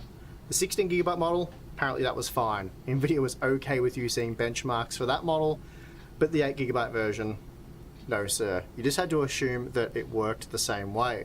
And the play there was to block partners such as MSI and Asus from sending out 8GB cards to reviewers. And even the retail availability, that was delayed for a few days, allowing the 16GB reviews to permeate the internet. The plan worked though, as there was very little 8GB coverage for the 5060 Ti, and what did appear was heavily delayed. Then for the RTX 5060, so the non-Ti model, of which there was only an 8GB version, Nvidia let review samples slip out for that one, but this time opted to block the driver access instead, and that's something that they can much more easily control on their end, and it meant that despite having the hardware in hand, it was practically impossible to use it. Then, for the icing on the cake, they released it during the Computex trade show when most of the world's tech media, ourselves included, were overseas in Taiwan. So now we have the third 8GB Blackwell GPU, the RTX 5050. And for this one, there was no review samples at all, so not having the driver was a non-issue for this one, and in fact we couldn't even purchase it until several days after it was meant to appear on shelves, so a bit of an odd release, but certainly not the strangest thing Nvidia's ever done. Anyway, the good news is, if you can call it that, I have an RTX 5050, which I paid a little over 500 Australian dollars for, so certainly not the best investment I've ever made, but we did need a review after all. But before we jump into the blue bar graphs, let's quickly go over some of the specs. So the RTX 5050 is set to cost $250 US, making it $50 US cheaper than the RTX 5060. It uses a smaller GB207 die with 16.9 billion transistors in a 149 square millimeter die. So it's 17% cheaper than the RTX 5060, but there are 33% fewer cores, and along with that, Nvidia's also downgraded the GDDR7 memory of the other Blackwell GPUs to GDDR6 for the 5050, reducing the memory bandwidth by almost 30% to 320 gigabytes per second. And this means the 5050 could be considerably slower than the 5060, and to the degree that we'll see it offer much worse value, which will be very disappointing if true. Now, for testing, a lot of the games have been benchmarked using higher quality presets, and this is because the data is used to compare with a wide range of products, all the way from an RTX 5050 right up to the RTX 5090. That said though, while retesting with low or medium quality presets would improve the frame rates, you can expect to find very similar margins between competing products. For example, the RTX 5050, 5060 and 9060 XT 8GB will all scale in a very similar fashion, meaning the overall findings will be much the same. All of that said, if there is enough demand, I will retest a select range of budget GPUs using lower quality presets in a separate content piece.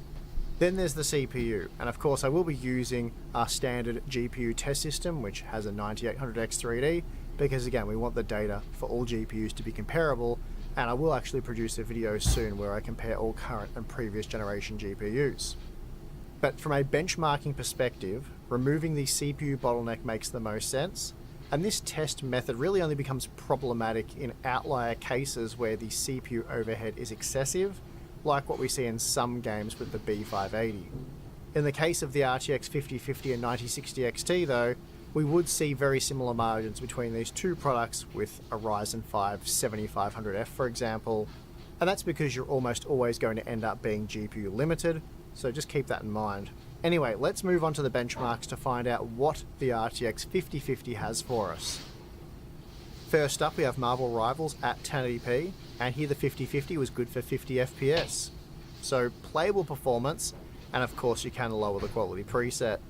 That did make it 25% faster than the RX 7600, which is a similarly priced previous generation product, and it even managed to match the ARC B580. However, the 8GB 9060 XT was 25% faster, though given it cost 20% more, that's really only a slight advantage for the Radeon GPU in terms of value. So in this particular test, the 5050 looks decent. It's certainly not going to blow anyone away with its performance, even for $250 US, but I'd say it's passable here, or near enough too. Next up we have Star Wars Jedi Survivor, and again the performance at 1080p is solid, 70 FPS on average, though that's only enough to roughly match the ARC A770, so the older ARC GPU, and the old Radeon RX 6650 XT, so certainly not amazing in that sense.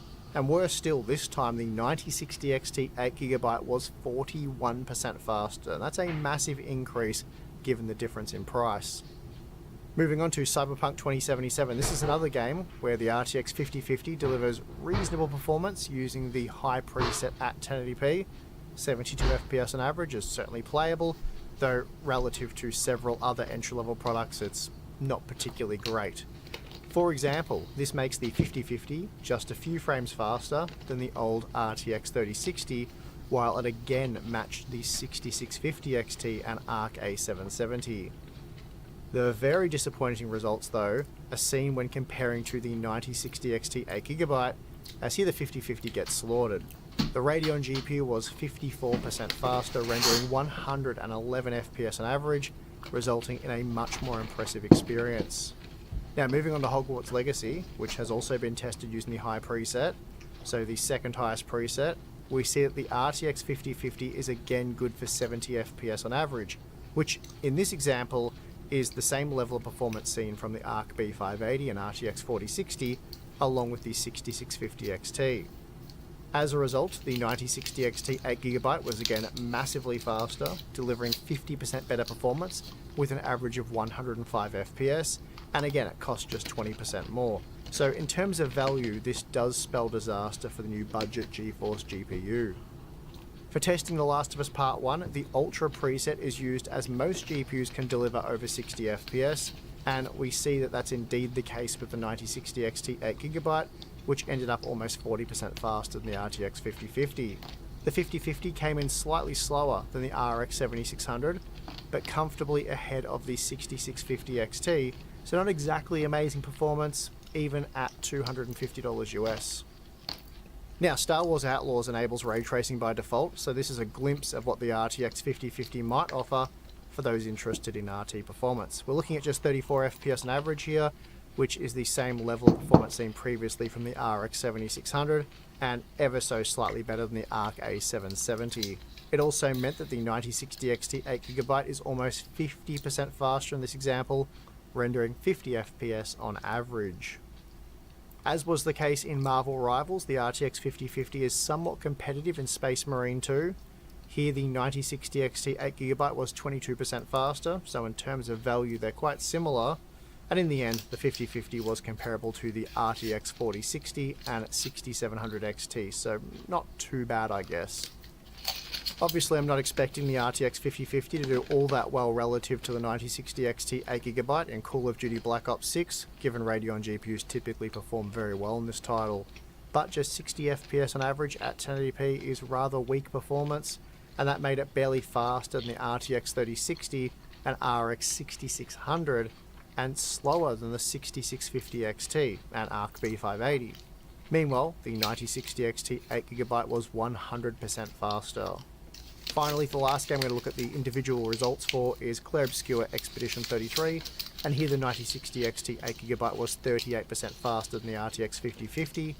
Meanwhile, the 5050 was comparable to the RTX 4060 and 7600 XT, along with the ARC B580 and RX 7600. Now, as noted earlier, the RTX 5050 features a 130 watt TDP, and therefore requires just a single PCIe power input. For our testing, we're measuring the power draw from both the GPU and CPU, as this accounts for any CPU overhead. The RTX 5050 consumes roughly the same amount of power as the RTX 4060, meaning it uses around 60 watts less than the 9060 XT, so a reasonable saving, though of course it was much slower in our gaming benchmarks. Speaking of which, here's how the RTX 5050 performed on average at 1080p across all 18 games tested. For the average frame rate, we're looking at 66 FPS on average, which disappointingly made it 3% slower than the RX 7600. So in other words, you're getting roughly 7600 performance for 7600 money, though it is upgraded with better quality upscaling, so there is that. The big problem for the RTX 5050 as I see it is the 9060 XT 8GB, which might cost $50 US more, so that's a 20% premium, but the Radeon GPU was a massive 44% faster on average in our testing. Of course, I don't recommend you waste money on any 8GB GPU in 2025 and instead opt for the 16GB version of the 9060 XT, and while that is considerably more expensive than the 5050, presumably you're keeping whatever you buy now for at least the next 4 years, meaning it's a long-term investment, so spending more on something that will actually last seems like the smart play. And as an example of that, if we look at the 1440p data, we see that here the 9060 XT is now 56% faster on average, which is a result of the 9060 XT handling the increased load better, but also the PCI Express x16 bus does help smooth out a few more of those VRAM related issues. And then if we look at the 16GB version of the 9060 XT, we see that on average it was almost 80% faster than the RTX 5050 with 96% stronger 1% low performance, making it the obvious budget choice for me, but let's go take a close look at value now. First, here's a historic look at value across the generations based on the MSRP, which I'm aware hasn't always been a thing. Anyway, if we look at a part such as the Radeon RX 7600, which was available at the $270 US MSRP and then dropped down to $250, but if we compare the RTX 5050 with the 7600's $270 US MSRP, we see that in terms of cost per frame, it's barely an improvement, reducing the cost per frame by a mere 5%. Worse still, the 5050 costs more per frame than the 8GB 5060 Ti. It's only a 3% increase, but value is meant to increase as you work down the food chain, not get worse. And even worse is the fact that the 9060 XT 16GB, if it was available at the $350 US MSRP, it would actually be better value. 7% better value based on this data, and then of course you have the 8GB model, which is 20% better value. A shocking result for Nvidia's new budget GPU. So all of that looks very bad for the RTX 5050, but let's go look at some real world retail pricing. Okay, so here's a look at the models you can currently buy at retail in the US. In terms of value, the RTX 5050 is slightly worse than the 16GB 9060 XT, 8GB 5060 Ti, and quite a bit worse than the RTX 5060. Again, it costs 20% more per frame than the 9060 XT 8GB, so if you're okay with just 8GB of VRAM, the 9060 XT is a much better product, but again, I'd recommend saving up for the 16GB model, as it is faster again, and it's a competent 1440p gamer, and of course it will stand up much better in the future. In fact, it's doing so right now. Then if we recalculate the cost per frame, but this time based on the 1440p data, we see that the RTX 5050 actually ends up costing 30% more per frame when compared to the 16GB 9060 XT. And that's up from 20% seen at 1080p. So for those of you wanting to tackle higher resolutions, or perhaps you might want to do so in the future, with higher quality settings, or you just plan on playing the latest and greatest games moving forward, the 16GB models are going to end up representing far better value. Before we wrap this up, here's a quick look at the MSI Shadow version of the RTX 5050. It's a small dual fan card with a plastic backplate, and after an hour loop in F125 we saw a peak GPU temperature of 73 degrees, which is reasonably cool, though the fans were spinning at 1900 RPM and could be very easily heard over our case fans, generating 38 decibels of noise. So quite a poor result given the card was sucking down just 131 watts at a clock speed of 2850 megahertz.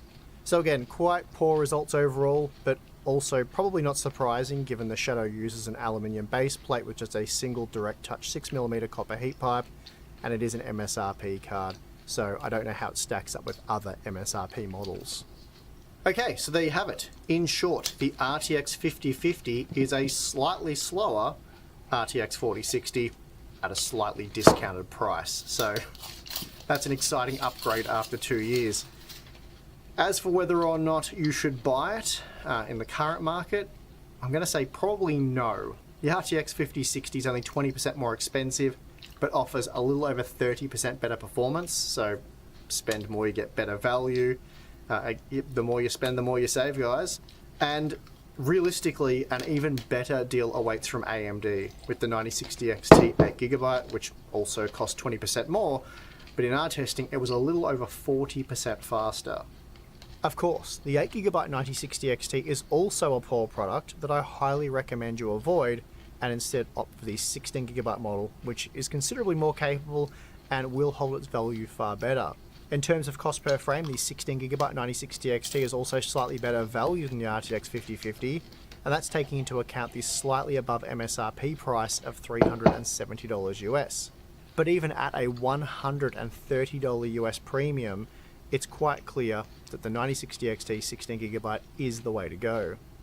And look, I know it's far from a trivial price difference, and unfortunately not everyone can just come up with that kind of money, and if that's the case, then I strongly recommend trying to dig deep for that extra $50 for the 9060 XT 8GB, or I suppose worst case the RTX 5060, as both of those products are better value.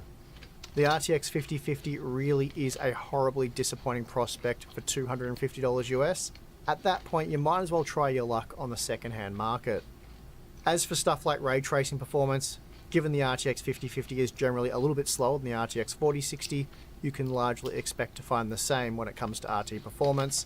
I haven't bothered to update the RT benchmark data for all of the entry-level and low-end GPUs, as they generally can't do it very well, so testing has been a low priority. But here is one example using what we call a transformative RT experience in Cyberpunk 2077. Again, the 5050 is slower than the 4060, which is 46 FPS on average at 1080p using quality upscaling, so not exactly what I'd call a great experience. The only good things you can say about the RTX 5050 is that it consumes very little power, so therefore runs cool and has the potential to be very quiet, though the MSI Shadow model that I purchased was very basic and didn't have the best cooler on it. But it is an MSRP model, so perhaps that'll be the norm. Hard to say, having only looked at a single model so far. Now, perhaps the most important feature of the RTX... It's very plasticky, isn't it? Anyway, the most important feature of the RTX 5050, or maybe the most important feature, is the fact that it delivers DLSS 4 support to the lowest price point yet. Sadly, though, I don't think that fact alone makes it good value. I don't really think it's good value at all, because as I said, you are just better off buying a 50 series product if you want to maximize your investment, while still getting some DLSS 4 goodness. So really, that's the 5050 in a nutshell. It's very cheap, very plasticky, and not worth buying. Not just this particular model. That goes for all RTX 5050s, at least at $250 US. I think at $200 US, it probably becomes a good buy. But yeah, at $250, I'd just... Well, unfortunately, you're being upsold to either a RTX 5060 or a 9060 XT 8GB. I'm not happy the fact that you have to spend an extra $50, but that's just what you want to do, or what you have to do if you want to maximize your investment. And then, even then, you've probably got to spend a bit more money because the 16GB 9060 XT is as cheap as I would recommend you go. So that's just the state of things at the moment. I wish there were better value cards, there just isn't. So it is what it is. I can only call it. I don't get to make the rules. Anyway, that is going to do it for the coverage of the RTX 5050 for now. As I said, depending on demand, I might do some low, medium testing, maybe some CPU, GPU scaling stuff. We'll see. Yeah, if you like the video, you know what to do. Subscribe for more content. We have the join button, Patreon. You get access to our exclusive Discord server, monthly live streams, behind the scenes content, and Q&A stuff. So check that out if you're interested. But if not, that is perfectly fine. I would like to thank you for watching this video. I'm your host, Steve. See you again next time.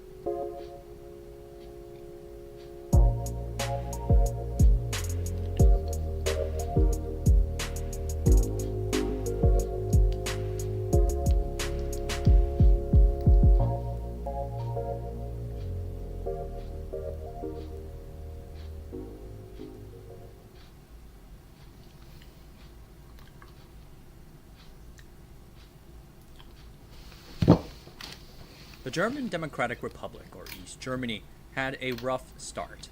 The devastation of the war, the Allied occupation, an abrupt and idealistic turn towards socialism. Despite all this, the GDR became the most important economy in the Soviet sphere, the crown jewel of Comic-Con. In this video, we look at the rise and peak of the East German economy.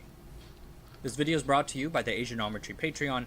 Early access members get to see new videos first and selected references for those videos. Early access really helps me a lot, and I appreciate every pledge. Really thank you, and on with the show. Let us begin with the beginning. After the war, the German Third Reich's eastern regions of Silesia and East Prussia were ceded to Poland and the Soviet Union. Thus, the Soviet occupation zone in the GDR actually covered what had been the Third Reich's central regions. Some parts of this area were quite industrialized, and in some cases, even technologically advanced. For instance, the city of Berlin. While the areas surrounding the city were quite rural, the GDR had much of Berlin's industrial structures, including 80% of the country's office machinery and tool industries. South of Berlin, the GDR also had a significant industrial cluster. This was especially the case in chemicals. One of the world's biggest chemical plants, Lunawerke, was in the GDR. This chemical plant and others near it would become the GDR's industrial heart, producing plentiful amounts of fertilizers, dyes, synthetic rubber, and more. And near this chemical cluster was the city of Jena and the East German half of its world-class company Carl Zeiss. Despite major losses in personnel and equipment, Zeiss remained a formidable player in optics. Germany's other major company, Siemens, was largely relocated out of Berlin to Munich by its top managers. One major issue, however, was that there was no easy access to the energy and raw goods needed to run this industrial juggernaut. The country had no oil, some coal, and uranium. But the Soviets claimed that uranium for their own nuclear programs, selling the excess back to the GDR, and the coal was not particularly high quality, generating little heat and a lot of pollution. Measured by gross value of equipment, East Germany actually had more equipment in 1944 than they did in 1936. This was because of massive infrastructure buildup during the war, as well as the fact that fighting on the ground and Allied bombing had not been so intense in East German lands. But much of this equipment was hauled off as war booty. Both sides practiced dismantling and deindustrialization policies after their victory, but the Soviets far more fervently. Its actual intensity remains debated, but estimates generally say about 30% of the capital stock was taken back to the Soviet Union. Some industries had it harder. For example, machine tools lost over 50%, optics 65%, and electrical 60%. This massive technological transfer played a critical role in the development of Soviet technology. The Soviet officers chose advanced technologies, dismantled them well, and put them to good use once back home in the Soviet Union. The Soviets also took home human capital in a secret operation. The Soviets ended up recruiting, quote-unquote, over 3,000 specialists, scientists, technicians, assistants, plus their families across a broad range of technologies. And on top of all that, there were reparations. Until 1953, East Germany had to pay up to 15% of their total gross national income to the Soviet Union as reparations. Contrast this with the Marshall Plan, which poured hundreds of millions of dollars to rebuild West Germany, and you can see how the two countries immediately diverged. The Germany during the war had run its war economy using forced labor. Those laborers left after the war ended. Refugees and returning German soldiers helped make up some of the labor gap, but shortages persisted, especially in food. In the first 2 years after the war's end, average daily caloric intake for manual laborers was just 65% of the recommended daily total. Absentee rates were over 20% because workers often left to forage for food. East Germans started moving west. This brain drain only intensified when they heard of the 3,000 workers taken away by the Soviets. Educated workers only made up a minority of the migrants moving to West Germany. Most of them were farmers or laborers, but educated workers were more likely to stay in West Germany and not come back. This worsened a core problem with the East German economy, a struggle to rebuild technological competences. By the end of the war, the Reich was already very behind in the rest of the world in terms of technological innovation. And that was before the brain drain and the Soviet appropriations of equipment. Moreover, there was a dearth of funding for R&D in sciences, plus many of the universities and corporate R&D locations were in West Germany. All this translates to a technological lag that would persist throughout the GDR's history and keep its workers from being more productive. At the start, the Soviets and their German Communist Party partners, the SED, did not have an overarching plan for the country. However, they did agree that changes were necessary to prevent a return of German militarism. The existing structure of elites needed to be torn down and rebuilt. So they embarked on a series of land reforms, confiscating land from the big landowners and redistributing small plots to new farmers. The new owners can keep that land so long as they worked it. Such land reforms usually do quite well, but out in the fields, the new farmers suffered from inexperience, labor shortages, corruption, and missing equipment taken away by the Soviets. At the same time, the SED started pressuring all the remaining farmers to join massive collective farms, LPGs. In an LPG, land, tools, and even animals are shared amongst the group, overseen by a party official. As you might guess, this was not too popular. Tensions between the farmers and the political class in Berlin simmered for many years. The Soviets also nationalized some of the country's biggest factories and businesses, creating Soviet joint stock companies. A third of the country's industrial output became the direct owned property of the Soviet Union. It was only because of this that the dismantling of factories and industrial sites finally stopped. The Soviets apparently thought it'd be more profitable to leave them as they were. The end of the Berlin blockade and airlift solidified the divisions between East and West. With that, the West and East German republics were officially founded, recognized by their respective allies. Shortly thereafter, the ruling Communist SED Party and its first secretary Walter Ulbricht set ambitious economic goals to vastly increase output and accelerate socialism. This was partly to generate enough wealth and output to pay the Soviets their onerous reparations, but also because the party recognized that the presence of West Germany fundamentally challenged their own legitimacy to rule. Plans towards socialism had to be accelerated. The SED's economic strategy felt distinctly Asian. The government would suppress capital for personal consumption and instead funnel that into investment, building new factories, roads, and infrastructure. This meant rationing goods like linens, meat, sugar, electricity, and so on. In 1952, personal consumption in the GDR was just 44% of national income. In West Germany, that was 58%. But the economy struggled, in part due to the aforementioned low labor productivity, so the SED passed Order 234. Its goal was to raise productivity by getting people to work harder. There were some carrots, a hot lunch and shoes for instance, and some sticks, withdrawal of ration cards and deployment to a bomb clearing site for instance. But what irritated the workers the most was the return of piecework wages and punch clocks, something supposedly banished to the capitalist past. So imagine the situation for the ordinary East German worker. Rationing for all the things they need, including food. Shortages led to food riots in the autumn of 1952 in Leipzig and Dresden. A longer and harder work week for wages that were not always paid on time, and the inability to complain about any of this due to withdrawals in civil liberties. Meanwhile, East Berliners can easily stroll into West Berlin at the time. There you can see TVs and record players in the shops, and West Germans getting richer, in part thanks to the boom of the Korean War. How can the people accept communist rule when its deficiencies are so starkly clear? The number of East Germans fleeing the country surged from 166,000 in 1951 to 182,000 in 1952.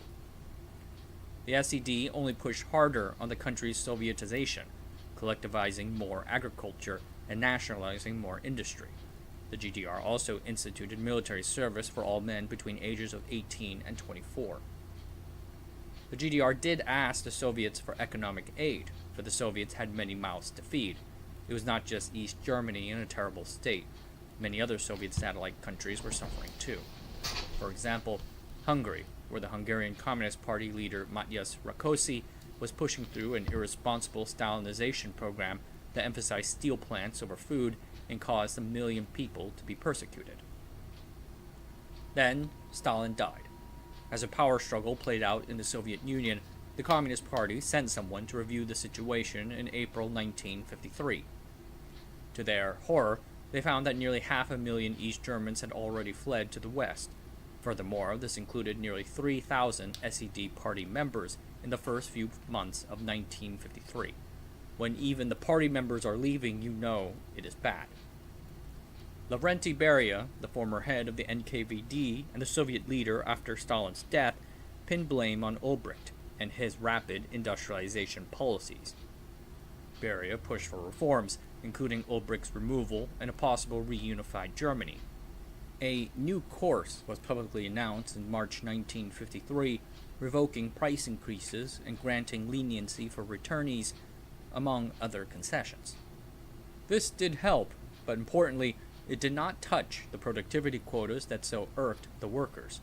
A few months later, we have the uprising. The East German uprising of 1953 began in June 16, 1953. It started as a purely local dispute that quickly spread. A simple sit-down strike by workers at a socialist boulevard called the Stalin Alley. The workers were striking against increases in work hours and quotas. The strikers then took to marching, and it gathered other industrial workers like tax collectors and garbage men, even policemen and a few SED party members. The march arrived at the House of Ministries and demanded to speak to Ulbricht. He did not show up, but several lesser officials did, pledging to roll back the hikes. The crowd refused to accept. Simple demands for better quotas, wages, and work hours mushroomed into general ones like food shortages, freedom, democratic elections, and German reunification. The workers now agitated for a general strike.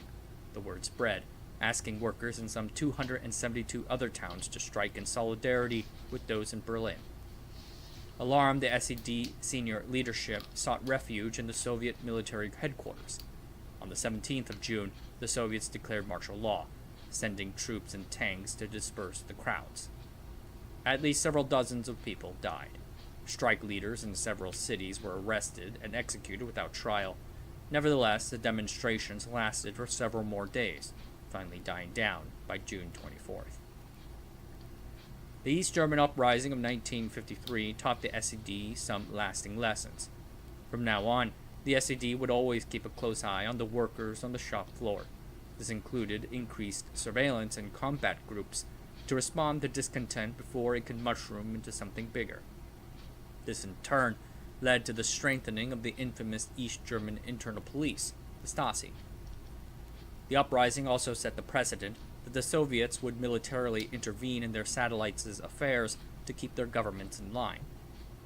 But along with the stick came a few carrots. The Soviets terminated the reparations payments that so burdened the East Germans, and they also gifted, quote-unquote, back all of their joint stock companies except the one overseeing the uranium mine. Behind the scenes, the Soviets made it clear to the SED and Walter Ulbricht that the pace had to slow down. Things did slow down a bit, but the socialist economic policy remained. And despite the Soviets' own attempts to find a suitable replacement, Ulbricht himself remained in charge. And finally, for the East German workers who protested, they came to the realization that they had no voice in this country. And so even more people decided to vote the only way they could, by leaving. Things improved a bit, but in 1956 came the Hungarian Revolution, another uprising violently put down by the Soviets. Ulbricht took advantage of the revolution as the impetus to paint several moderate members and critics of his rule as revisionists. Those people were purged from the party, securing Ulbricht's rule for a decade. Revitalized, the SED hardliners, tired of slow progress towards socialism and the country's ongoing economic struggles, felt the need to show the, quote, superiority of the socialist world order over the capitalist system, end quote. So in 1959, they replaced the existing economic plan and unveiled a new 7-year plan. It called for ambitious raises in industrial productivity. Iron and coal labor productivity was to rise by 90%, and machine building productivity by 160%. Overall, labor productivity had to be nearly doubled, again through the raising of work norms and automation technology. Formerly private, independent craft businesses had new taxes and regulations levied to force them to join massive artisan collectives. Out in the fields, the ongoing collectivization of agriculture, at the time slow but steady, would be accelerated. This was done using agitation troops deployed to pressure the farmers. Stubborn farmers were dragged into court and had their possessions taken and their bank accounts blocked. Anyone could have expected that these policies would cause backlash, especially to collectivization drive, which was first implemented in February 1960 with no thought about the effects on the growing season. A new wave of labor and goods shortages hit the economy. Food rationing was reimposed later in 1960. East Germany was the only communist country with rationing other than Albania, and we all know what's going on there. As we approach the end of the 1950s, the GDR's exit crisis worsened. By 1960, the number of migrant exits rose again for the first time since 1956 and kept rising. In the first 6 months of 1960, an average of 14,751 people left each month. That went to 18,447 in the next 6 months of 1960. And then that rose to over 19,000 in the first half of 1961. Tightening restrictions only caused more people to leave, as they correctly felt like the window was closing. This eventually led to the Second Berlin Crisis. In June 1961, Soviet leader Nikita Khrushchev demanded that the United States pull out of West Berlin. Tensions between the two superpowers ramped up to new levels. There were no breakthroughs, so in August 1961, Walter Ulbricht decided to build the Berlin Wall. The Berlin Wall stood as a symbol of the GDR's lack of freedoms, but nevertheless, it succeeded in cutting the flow of migrants to the west, and it also showed the people that the SED was here to stay. The Berlin Wall stabilized the GDR, but the SED still had to figure out a way to generate economic growth. In the early 1960s, they tried to turn to the Soviet Union, deepening their economic cooperation. The East Germans turned to the Soviets as a source of new technologies. Second, and just as importantly, the Soviets agreed to provide the East Germans with the energy they desperately needed, including promises of an oil pipeline. But having the Soviet Union as your most important economic partner is a double-edged sword.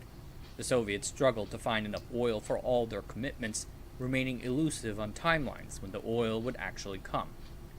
And in the late 1950s, the Soviets decided to pivot away from long-range bombers and focused on missiles instead.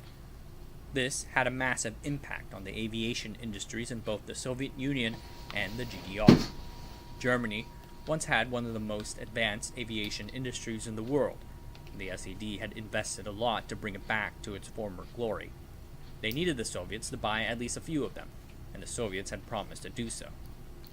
But the Soviets going back on that promise, combined with the disastrous crash of one of their first prototype Bade 152 airliners, led the East German government to dissolve its national aeronautical industry, a costly loss.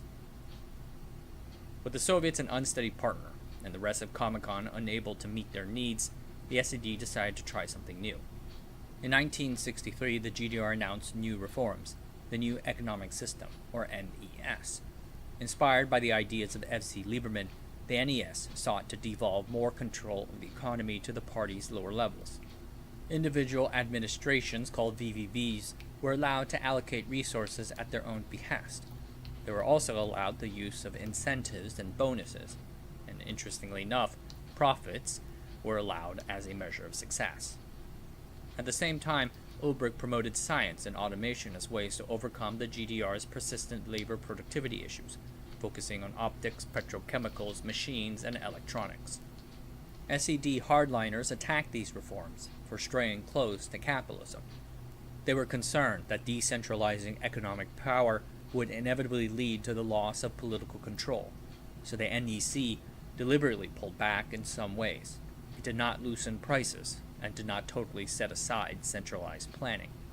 But nevertheless, for a few years the reforms seemed to have brought about real economic change. After 6 years of debt and deficits, the East German economy turned a surplus in 1963. From 1964 to 1968, the GDR grew by about 5% each year when judged by net output. This was in part due to the NES's loosening reforms, but also due to the completion of several high-technology projects. The GDR's chemical industry had started to master plastics making.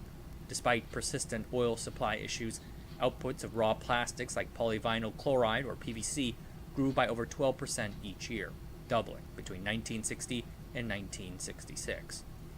This in turn generated benefits downstream at the consumer goods level. Plastics like PVC became an easy replacement for traditional things like metal or wood. and semiconductor and electronics production began picking up in a real way. Semiconductor production quadrupled from 1965 to 1969. In 1968, over 60% of households had a TV. And in 1968, the GDR completed its first atomic power station in Rheinsberg. These were the GDR's best years economically. East Germany still lagged its Western counterpart in all of these aspects, but it seemed like they were catching up. In the second half of the 1960s, the cooperation between the GDR and the USSR began to wane. The Soviets locked down on transfers of computer technology on national security grounds. Ongoing issues like the Cuban Revolution caused them to renege on deliveries of several key supplies like oil, steel, meat, and grain. The NES's apparent success caused other Eastern European countries to experiment with these reforms too. However, they could not thread the needle of loosening economic control without losing political control as well. In 1968, the Soviets led another military intervention into Czechoslovakia to crack down on reforms that had, in their opinion, gone too far. This tainted the NES's political associations. So when the GDR economy ran into challenges in 1969 due to overinvestment and drought from bad weather, the SED entirely discarded the NES reforms and reimposed control over the economy. The party also elected a new leader. In 1971, the wily but aging Ulbricht was removed by his most powerful colleague and lieutenant, Erich Honecker. Ulbricht died 2 years later after suffering a stroke. His legacy is mixed. On one hand, he lacked imagination, and his leadership saw repeated fumbles in economic management. Nevertheless, East Germany in 1970 was the Soviet Union's leading trade partner and the most advanced economy in Comecon. East Germany's rise as an economic power within the Comecon bloc is tied to several factors. At the heart of it, the GDR was an industrial economy that took in raw goods from the Soviets and other states and processed them into refined goods using cheap energy. The country could never do that processing as well as the West could, due to issues in labor productivity and technological sophistication, but it did far better than any other Eastern state. However, the coming decades would expose that model's economic flaws. What happens when the raw goods and the energy stop becoming as cheap? More importantly, there were other unresolved issues. The GDR was too small. Its rulers were trying to impose socialism on where it had not been wanted, and its ruling party did not want to give up political control even as it needed to give it up economically. These contradictions caused devastating crises in 1953 and 1958, and as East Germany embarked on the years of its decline and fall, those issues would rise up again and again. Alright everyone, that's it for tonight. Thanks for watching. Subscribe to the channel, sign up for the Patreon, and I'll see you guys next time. This opposition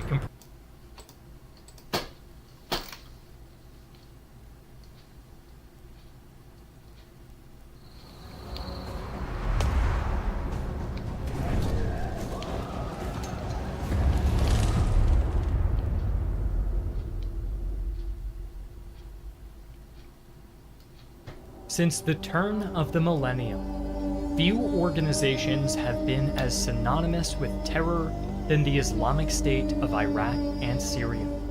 Emerging from the shadows of Iraq, ISIS swiftly grew to worldwide infamy through a series of brutal actions. The capture of major cities, the execution of international hostages, the destruction of cultural heritage sites, and the orchestration of deadly attacks across several continents, all with the goal of uniting the world under their authoritarian rule. As the lives of millions in the Middle East and abroad remain vulnerable to Islamic extremism, it becomes ever more important to understand the rise and fall of the Islamic State. Given the sensitive nature of this video, we chose not to take a sponsorship. And because of YouTube's content guidelines, certain portions had to be censored. That's why we're funding this documentary through our community at Armchair History TV. If you'd like to watch the full, uncensored version for free, just use the code UNCENSORED to get 100% off of your first month. AHTV is our own platform. free of censorship or restrictions, where we produce original documentaries and videos based on topics suggested by our members. These include projects like this one, as well as deep dives into the 7 Years' War, the Great Northern War, and the Russian Civil War. We release original content every week and have over 200 original history videos already available in our line. One free month. Zarqawi struggled with fate. The founding leader of what would become the Islamic State was Abu Musab al-Zarqawi. Born in Jordan in 1966 to a poor family, Zarqawi struggled with childhood, dropping out of high school and taking on a delinquent life of crime. While in prison in 1989, he encountered a radical Sunni Islamic movement, which had influenced groups like Al-Qaeda, known as Salafi jihadism.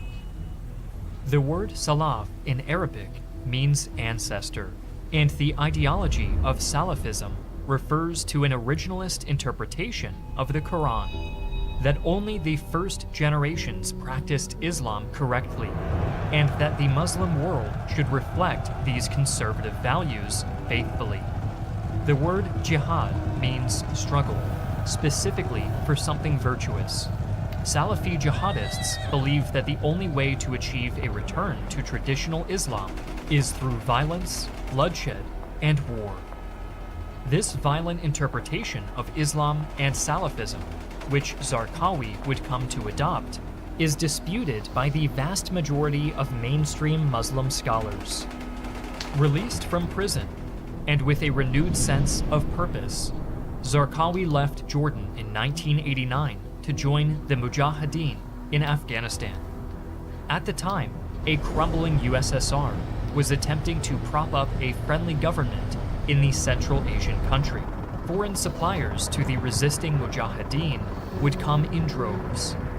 The United States, for their part, lent aid to rebels through Pakistan, who often favored more ideologically zealous groups.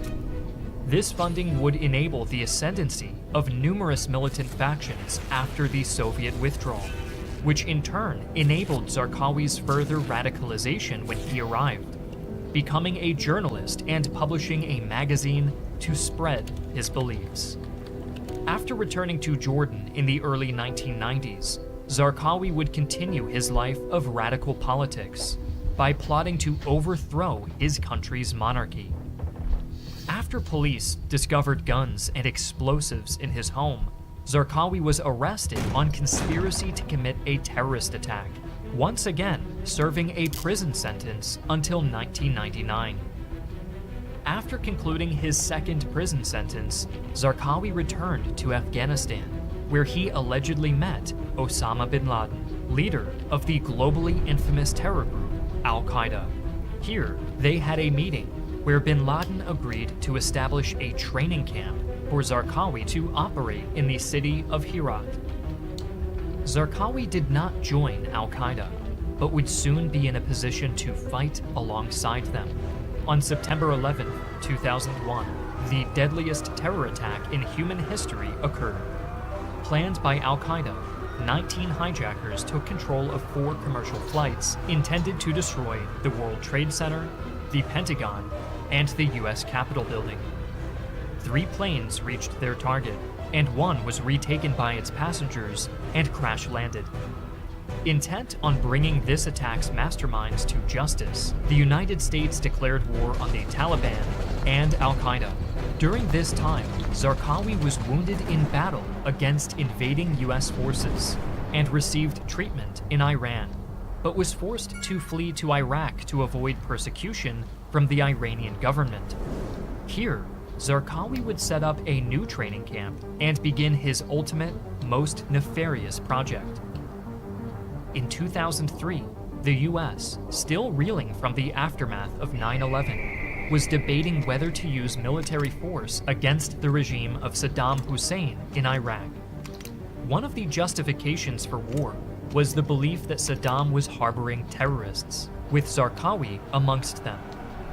When the invasion of Iraq began in 2003, Saddam's government barely lasted a month.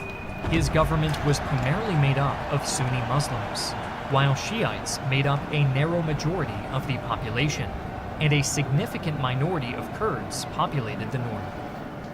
While grouped under the umbrella of Islam, the sects of Sunni and Shia Islam have theological differences. They disagree on who the Prophet Muhammad had appointed as a successor to lead the faithful after his death. Where Shiites believe he had chosen his son-in-law and that succession should pass through his bloodline, Sunnis contend that the position could be held by anyone, and backed another successor. This point of contention created a divergence over time that lasts to this day. Around this time, Zarqawi pledged his allegiance to bin Laden and Al-Qaeda, renaming his organization to Al-Qaeda in Iraq, or AQI, in 2004. However, Zarqawi and bin Laden had different strategies toward a shared goal. While bin Laden was primarily focused on attacks against the West, Zarqawi wanted to enforce jihad fundamentals at home. Zarqawi exhibited an anti-Shia bent that went so far as to encourage violence against them, and believed that stoking tensions between Sunnis and Shiites would disrupt efforts by the West to establish a stable democratic government following Saddam's Ba'athist regime. Under the post-war Shia-led provisional government, an environment ripe for insurgency emerged. Zarqawi's strategy of sectarian terror would be in full force. From 2004 to 2006, AQI would become one of the primary insurgent groups pitted against the US occupation. Operating primarily in the Anbar province in the west, Zarqawi would court local Sunni tribal leaders who sought protection from the United States and Shia majority rule. This protection would soon give way to a power struggle when Zarqawi began murdering some of these leaders in order to cement and solidify Al-Qaeda's grip over the region. Desperate for relief, the Sunni community fragmented, with some trying to mend ties with the US to fight against Zarqawi, while others formed local counter-insurgent groups to protect their own autonomy. None of this went unnoticed by US intelligence, and they would soon look for ways to insert themselves into emerging conflict. In their eyes, Abu Musab al-Zarqawi had to go.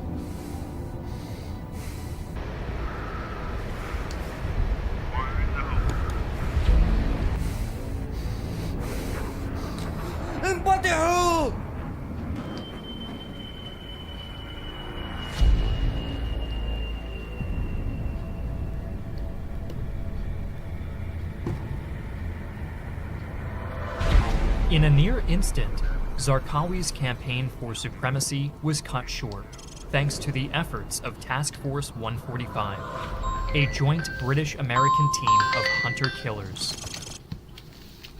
Что, Эся? Привет. Да. Where are you right now? At home. Like where? At home. Where? What do you mean? At home. Like, are you downstairs? No. At my computer. David, can you walk up to the fridge and make sure there's a closed whole pack of salmon and make sure you don't eat it? Because we're going to make sushi later with it. I opened it already. Bro. David. Let's go to I opened it this morning, Esther. How much of it is there? There's like, I think 2/3. There's more. There's like a lot of left. It's not like a third. It's like, I ate like 2 pieces. There should be enough. I can take a picture if you want. Sure, I'll send you a picture right now, okay?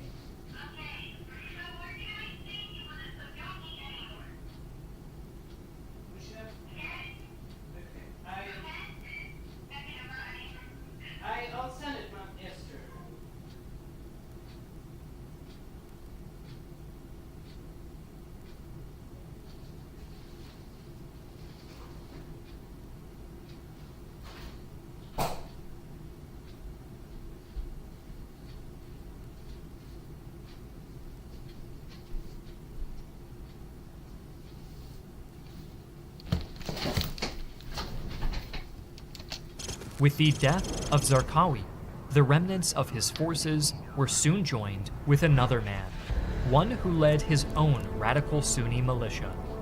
This man was Abu Bakr al-Baghdadi. Seen by his peers as a quiet, scholarly man, Baghdadi rose through the ranks of this coalition, serving in multiple committees on Sharia law. By 2006, this alliance consolidated all of its members into a single, unified organization, known as the Islamic State of Iraq, or ISI.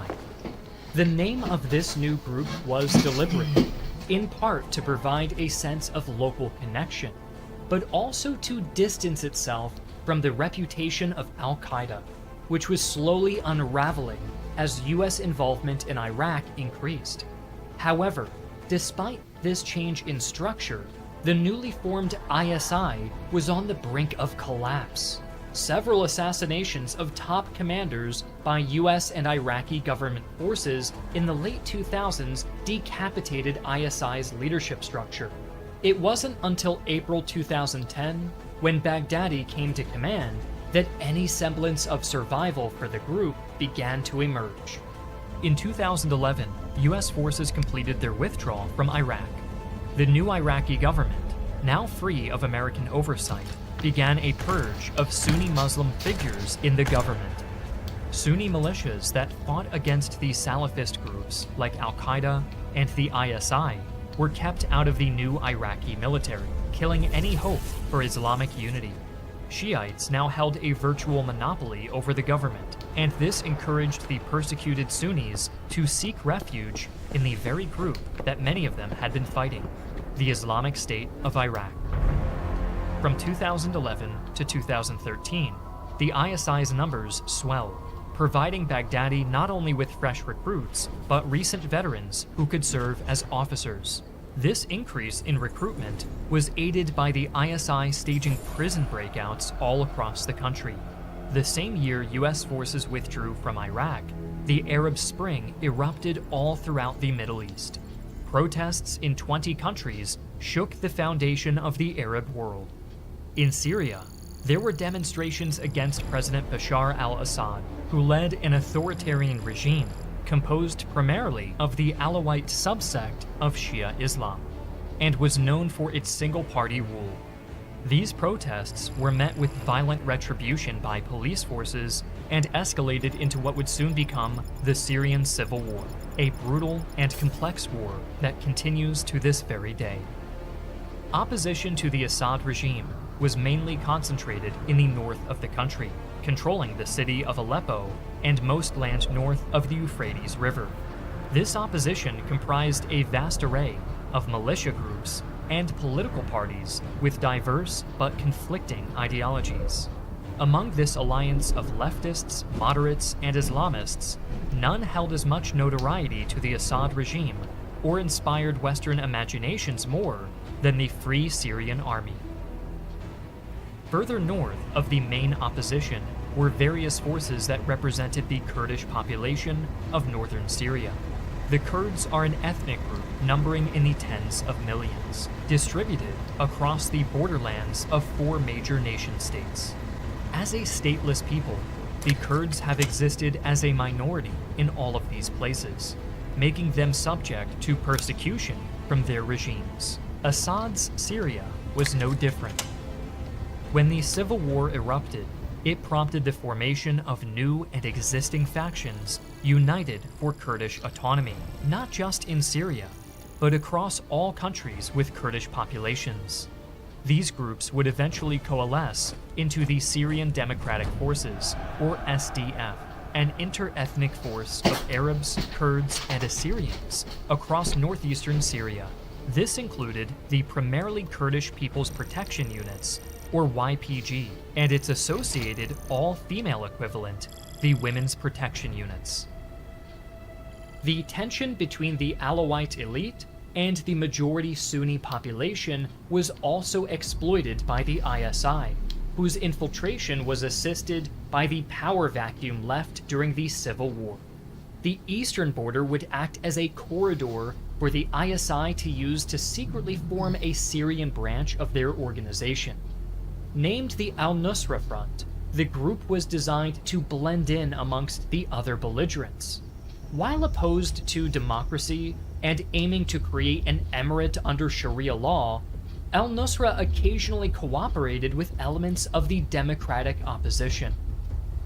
Both al-Nusra and the ISI participated in the First Battle of Raqqa in March 2013.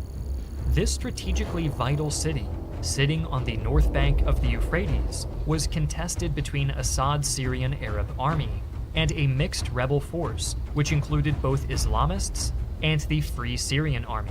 The city fell to the rebels in 3 days. This facade of an authentic Syrian militia was so effective that it eventually attracted funding from oil-rich Gulf states, seeing them as a moderate Islamist alternative to the fundamentalist groups in the region.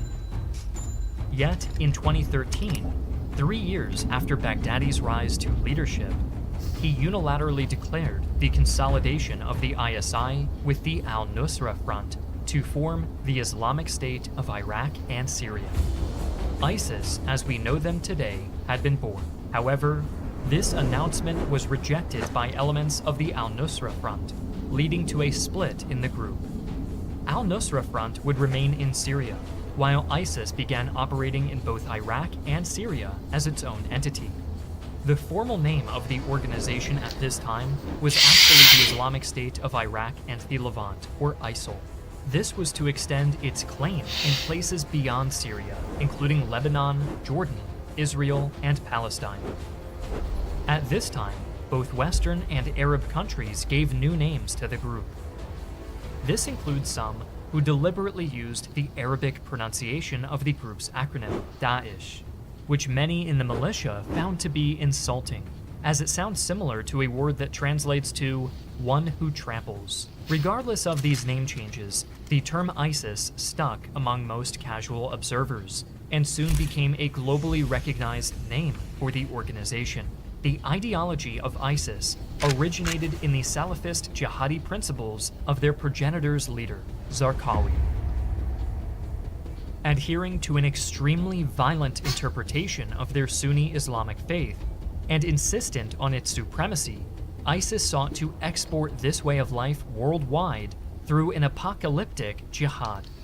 Additionally, ISIS adhered to a radical form of takfir, labeling Muslims who did not adhere to their interpretation of Sunni Islam as apostates deserving excommunication, or as often was preferred in this case, death.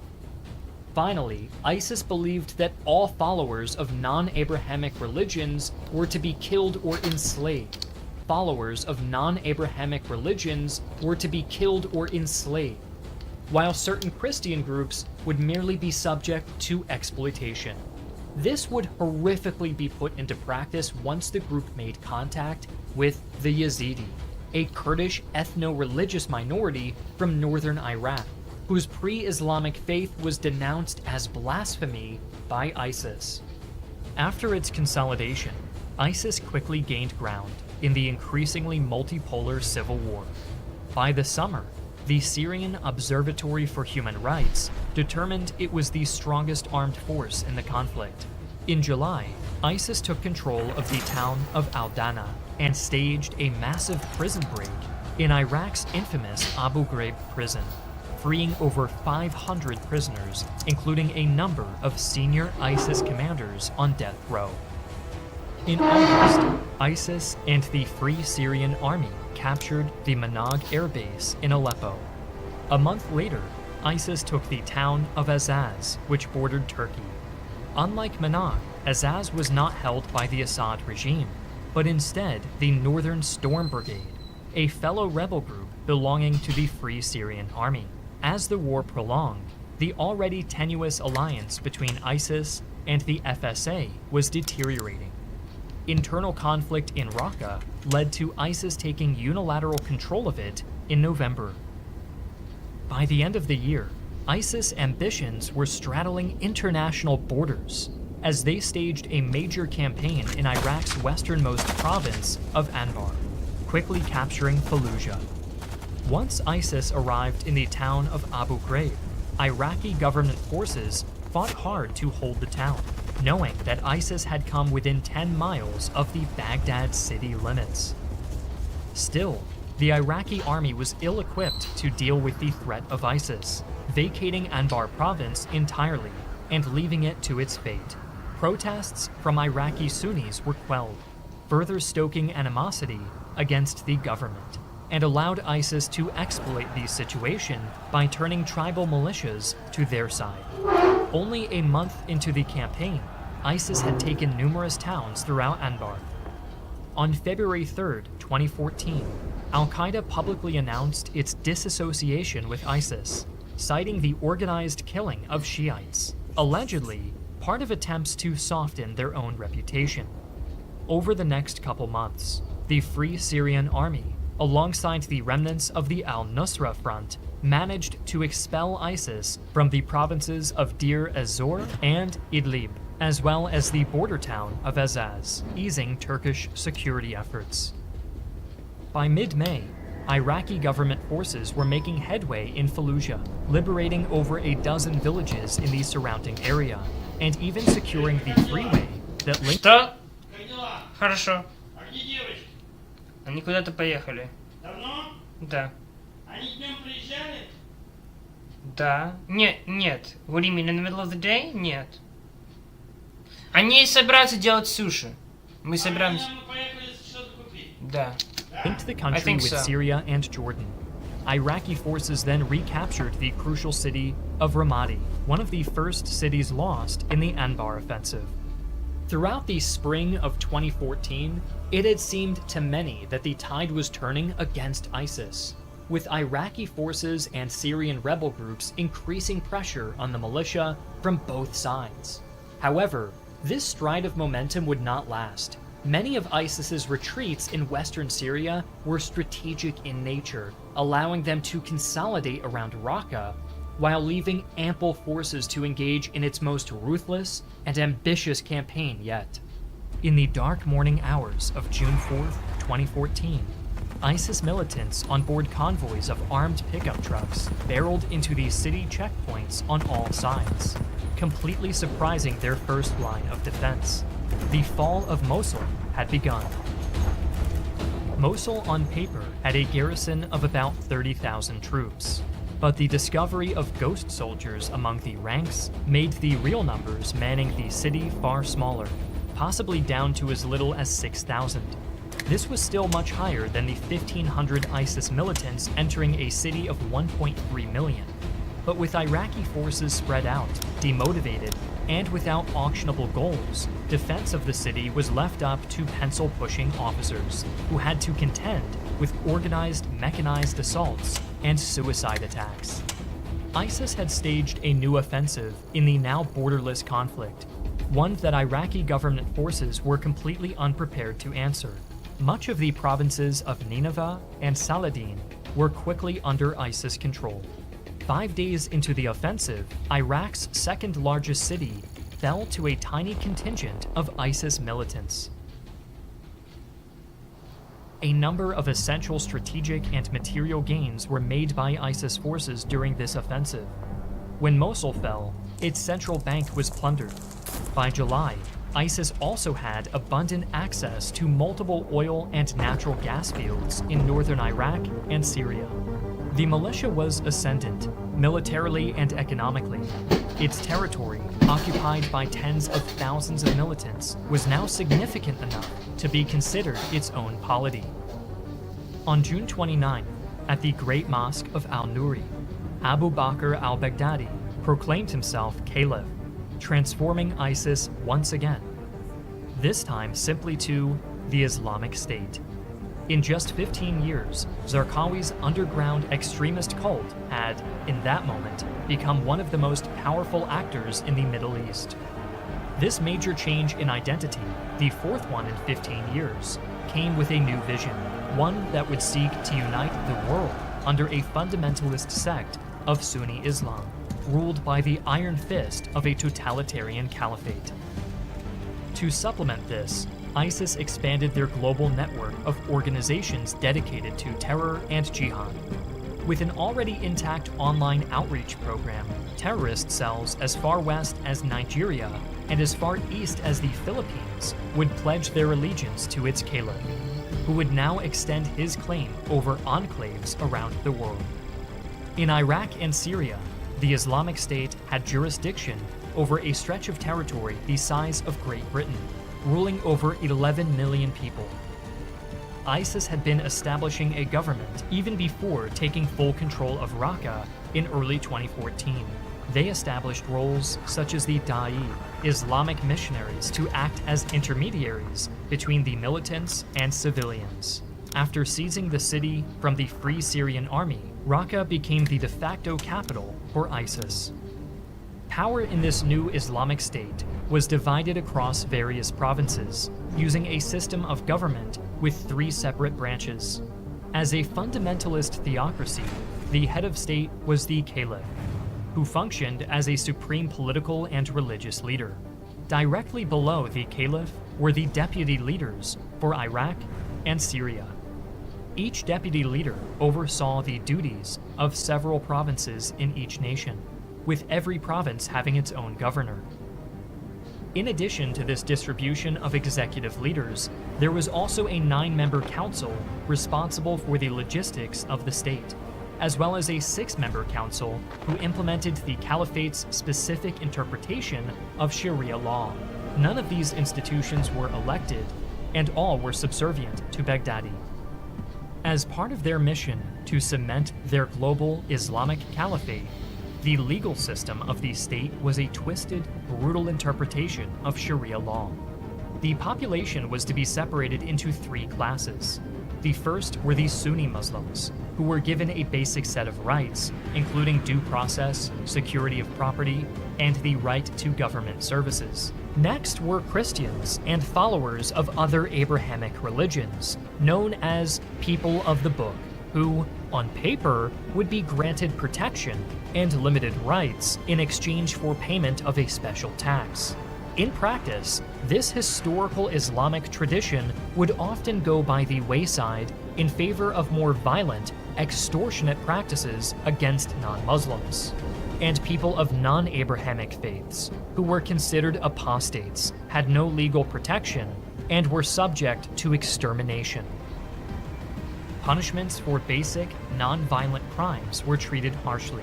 Adultery, sodomy, apostasy, and espionage were met with execution, often implemented with medieval techniques, including stoning, beheading, and crucifixion. To better service this new legal structure, ISIS had ample access to natural resources that gave them a level of economic independence typical of a nation-state.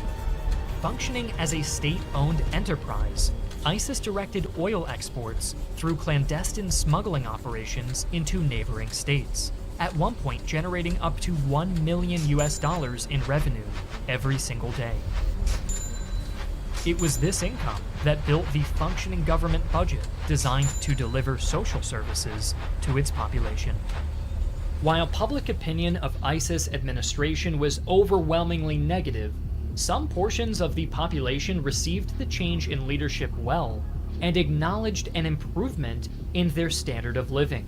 However, this was often in places that ISIS deemed theologically acceptable, such as towns that were already overwhelmingly Sunni, and even here, positive first impressions of ISIS often did not last long. The rapid ascendancy of ISIS as a power did not go unnoticed by the international community. While they spent much of 2013 and 2014 conquering vast swaths of territory, the West would watch in horror as numerous videos of soldiers, journalists, and aid workers being beheaded were released publicly onto social media.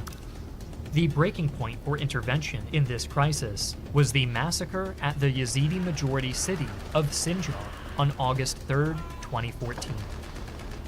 Following the capture of the city by ISIS militants, thousands of men were slaughtered, while thousands of women and children were captured and sent into slavery.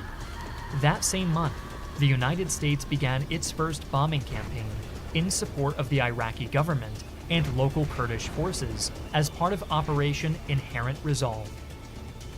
By August 7th, ISIS captured several towns inhabited by another ethno-religious minority. The Assyrian Christians of northern Iraq were at risk of a persecution similar to the Yazidis, prompting a panicked exodus as the group advanced past Sinjar. In September, ISIS launched a campaign to capture a crucially strategic Kurdish city on the Turkish border, Kobani. ISIS seized dozens of villages around the city, forcing the Free Syrian Army to retreat inward, where they met up with Kurdish forces. While 2014 had been a triumphant year for them, by November, the Islamic State's luck had begun to wane. The assault on Kobani had slowed to a grinding siege, and Kurdish forces had severed their supply routes. In Iraq, government forces retook the city of Beji, resisting ISIS counterattacks. After continued U.S. bombardment of ISIS positions, Kurdish militia managed to recapture the Kobani outskirts by the start of the new year. May provided a bounce back for ISIS. On the 17th, militants had retaken the city of Ramadi from Iraqi forces and had captured the ancient city of Palmyra, home to a number of historical artifacts. Serving as a grim symbolic victory for the militant group, Palmyra is home to a number of UNESCO World Heritage Sites. Among them was the Temple of Bel, a 50-foot shrine dedicated to its namesake god, built nearly 2,000 years ago. After murdering its 81-year-old custodian, ISIS militants blew up a majority of the temple, with only its main entrance surviving. This was only one of the dozens of historical and cultural artifacts deliberately destroyed by ISIS, often claiming them to be idolatrous or polytheistic. By the end of 2015, ISIS now had a majority of Syrian land under their control. As the dawn of 2016 heralded the 6th year of the Syrian civil war, important milestones in the fight against ISIS continue. With Iraq and Syria ravaged by civil war and living under the brutal tyranny of ISIS, fate would finally begin to turn for the militia that turned the entire world against them. In January, their failure to retake the city of Ramadi permanently limited their ability to expand in Iraq, as government forces began reopening highways and reintegrating civilian life. In May, units from the Syrian Democratic Forces crossed the Euphrates into the city of Manbij, forming a major salient of ISIS positions. Here, alongside ground troops from 4 Western countries, the SDF slowly encircled the city over the course of the summer, cutting off ISIS militants from their supply routes. Attempts at counteroffensives were short-lived. By August, it was clear that their grip on the city would fall. ISIS ordered all suggestions of retreat to be met with execution. It became clear to even their own fighters that ISIS would not survive in Manbij past the end of the month. The SDF had won a major victory, but it was marred by multipolar politics. Shortly after the liberation of Manbij, units from the Turkish armed forces crossed the northern border into the town of Jarabulus, alongside Turkish-backed rebels. While this served as the Turkish entry into the battle against ISIS, it was apparent to Kurdish officials that the captured areas north of Manbij were denying their forces any chance to expand outside the city. Turkey called it an operation against both ISIS and the SDF, calling them terror groups that threaten our country in northern Syria. In just a year and a half, ISIS lost over 25% of its territory. While a significant reversal of fortune, 2016 saw them maintaining a grip on major cities, most notably their capital of Raqqa, their ongoing siege of Deir ez-Zor, and their most populous stronghold, Mosul. While the ground war raged on, ISIS made significant efforts to spread its ideology globally, especially through the internet. As most social media sites refused to risk their reputation by platforming such a notorious organization, ISIS relied on back channels to spread its message. one major project in this was their online news magazine titled Dabik, released exclusively on the deep web. Its name derives from the town in northwestern Syria, where some in Islam believe that a battle between Christians and Muslims will take place to signal the end of the world. A battle in Dabik would in fact take place in October, when Turkish forces, alongside allied Syrian rebels, captured the town from the Islamic State. Following this embarrassment, the magazine was renamed to Rumiyah, the Arabic word for Rome, referring to a separate prophecy about the fall of the city. These two magazines were published in a number of different languages, including English, French, and German. This was both to recruit from and encourage lone wolf attacks upon the West. ISIS had adapted well to using digital media, reaching out to potential recruits worldwide. By using social media, creating promotional videos and blog posts, as well as spinning the jihadist narrative as a promise of adventure and purpose, ISIS was able to recruit up to tens of thousands of people from 88 different countries to join their cause, either as direct combatants, support workers, or even marital companions. The so-called Brides of ISIS were a phenomenon that saw dozens of women and girls voluntarily leave their countries to become the wife of a militant, or were brought to their territory forcefully by their families. A few received favorable treatment, occasionally receiving high-profile cameos on social media, and at least in one instance, serving in the Al-Qansa Brigade, an all-female police unit specialized at enforcing religious customs on the women in ISIS territory. But many volunteers would regret their decision, suffering inhumane conditions and sometimes making their own escape attempts. In the Islamic State, the rights of women extended only to the authority of their husbands. Permission to leave their house was granted only by accompaniment of a male guardian, preferably her husband. And it was expected that a woman would indeed always have a husband, as girls were now allowed to be forcibly married at ages as young as 9 years old. ISIS had nefarious plans for young boys as well, making early indoctrination and recruitment of young boys a top priority for the long-term security of their state. These boys, some as young as 10, were referred to by ISIS as cubs of the caliphate. At times, they were even exploited by militants through the use of white unmarked vans. Instead, boys who were lured into this trap would receive lectures and training to become child soldiers.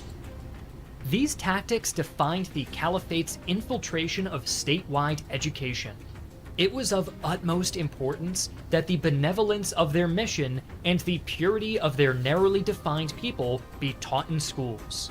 It was also vital that this new generation become acclimated to the violence of their jihad.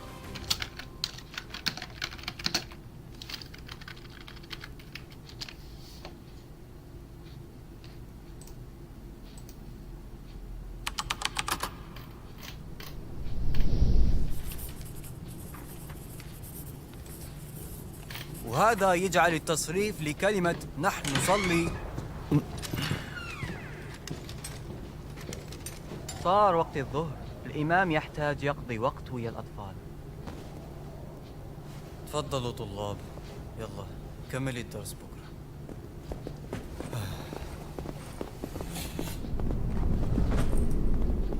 ولهذا علينا التضحية في سبيل الله. كما تعلمون إن المرتدين يحتجزون إخواننا وأخواتنا في سلاسل في سيناء، وهذا مجرد مثال آخر على أساليبهم الوحشية غير الإنسانية. ولهذا السبب لا يمكن التصالح معهم ولا يمكن التفاهم معهم، ولهذا يستحقون الإبادة، لهذا يجب استعبادهم.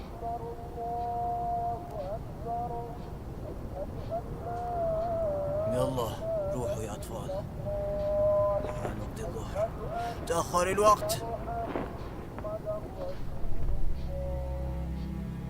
As the Islamic State consolidated influence over its home territory, their global network grew bolder in its mission.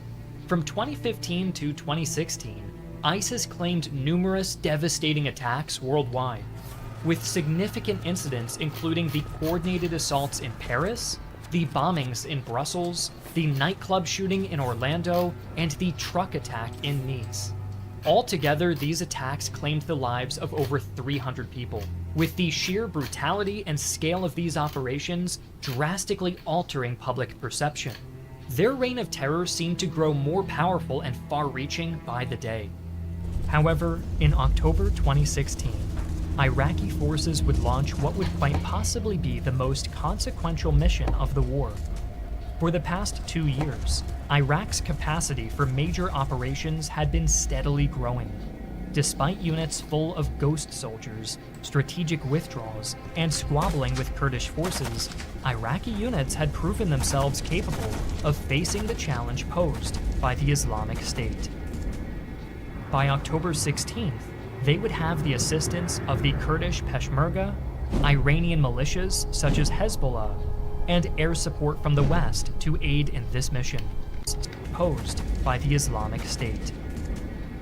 By October 16th, they would have the assistance of the Kurdish Peshmerga, Iranian militias such as Hezbollah, and air support from the West to aid in this mission. Remarkably, this was one of the few battles in recent memory that saw Western and Iranian forces cooperating rather than fighting ISIS independently. The Iraqi army launched a counteroffensive northward, endowed with the slogan, "We are coming, Nineveh." The Battle of Mosul had begun. As the Iraqi forces moved from the south, Peshmerga forces secured Bashika, a Yazidi town north of the city, while Western air support chipped away at ISIS positions across Mosul, who were dug in and prepared to face whatever came their way. In March 2017, Iraqi forces had liberated the eastern half of the city and surrounded ISIS forces in the west. In a fanatic attempt to deny their enemies respite, the remaining pocket of militants employed every crime it could, from the use of chemical weapons to the use of human shields. In June, as the noose finally began to wrap around this last-ditch defense, the remaining militants detonated explosives planted in the Great Mosque of Al-Nuri, destroying its famous leaning minaret, built nearly 1,000 years ago, and where Baghdadi proclaimed his caliphate just 3 years before. It was a tragic and symbolic end to ISIS in Iraq. As more and more ISIS holdouts continued to fall, the group desperately pursued its campaign of terror abroad. 2017 alone saw the New Year's Eve nightclub shooting in Istanbul, which killed 39 people, the Westminster attack in London in March, resulting in 5 deaths, and the suicide bombing at a concert in Manchester in May, which killed 22 people and injured many others. Even with the imminent collapse of the Islamic State, it was clear that many of its adherents were more than eager to continue to carry out attacks in the name of ISIS. By July, Kurdish forces had reached the outer limits of Raqqa, the center of ISIS operations. They were accompanied by a diverse group of Yazidi militias, international volunteers, and women's battalions, and supported by Western airstrikes. The urban landscape of Raqqa, with its densely packed neighborhoods and buildings, became the site of fierce house-to-house combat. The Syrian Democratic Forces had to navigate booby-trapped buildings and sniper fire, making the advance slow and perilous. ISIS required SDF fighters to grind their teeth fighting for each and every single individual neighborhood and each smoldering, ruined building. By October, the SDF were conducting operations in the city. With what was left of their ruined capital now in Syrian and Kurdish hands, the fate of the Islamic State henceforth was irreversible. Following a long chain of intelligence between a defecting ISIS militant and Kurdish forces on October 26, 2019, Delta Force and Ranger teams located and raided the compound of Abu Bakr al-Baghdadi. From there, ground forces and close air support surrounded the building and breached it, forcing Baghdadi into an underground tunnel network before cornering him. where he would detonate an explosive vest, tragically taking the lives of 2 of his own children with him. With this nighttime raid, the last asset the old Islamic State had at its disposal was dead. For ISIS, the end of the 2010s would look deceptively similar to its beginning, with the organization in ruins. Despite the collapse of its territorial core and the death of its leader, ISIS continues its operations today, functioning primarily as a conventional terror organization, with only their tools of online outreach and their monstrous reputation to show for it. In Syria, the civil war has largely frozen, with control being split by the Euphrates between Assad and Kurdish forces, while ISIS barely hangs on to a few rural areas. In Iraq, ISIS has largely lost territorial control altogether, and is limited to occasional hit-and-run tactics as the country slowly approaches a new normal. In Afghanistan, the recent ascendancy of the Taliban and its subsequent poor governance has made ISIS's regional offshoot, ISIS-K, disproportionately more powerful in this decade. Just this year, in Iran, twin suicide bombings at a memorial of Iranian General Qasem Soleimani killed 94 civilians. Most recently, ISIS-K launched a terrorist attack against Russia on the Crocus City Concert Hall in Moscow.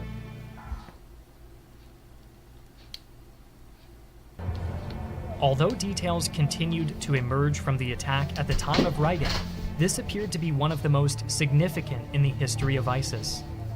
Not only did it kill at least 140 civilians, it forced global attention back to ISIS terror, and further complicated the war in Ukraine at a time when ISIS had been out of the public eye for several years now. Despite both of the recent attacks this year receiving prior warnings from US intelligence, ISIS continues to evade justice, for now.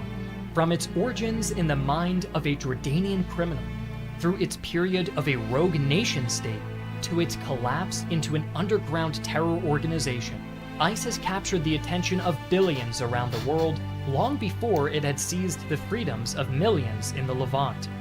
While studying history, it is often forgotten that the lives and experiences of the victims of war are as real as its students. But as ISIS manages to find ways to entangle itself in our present conflicts, it becomes all the more important to honor those who lived under its rule. As the world faces new challenges in the fight for global security and peace, it is critical to remember the threats that remain, understand the changing circumstances, and stay resolute in the face of terror.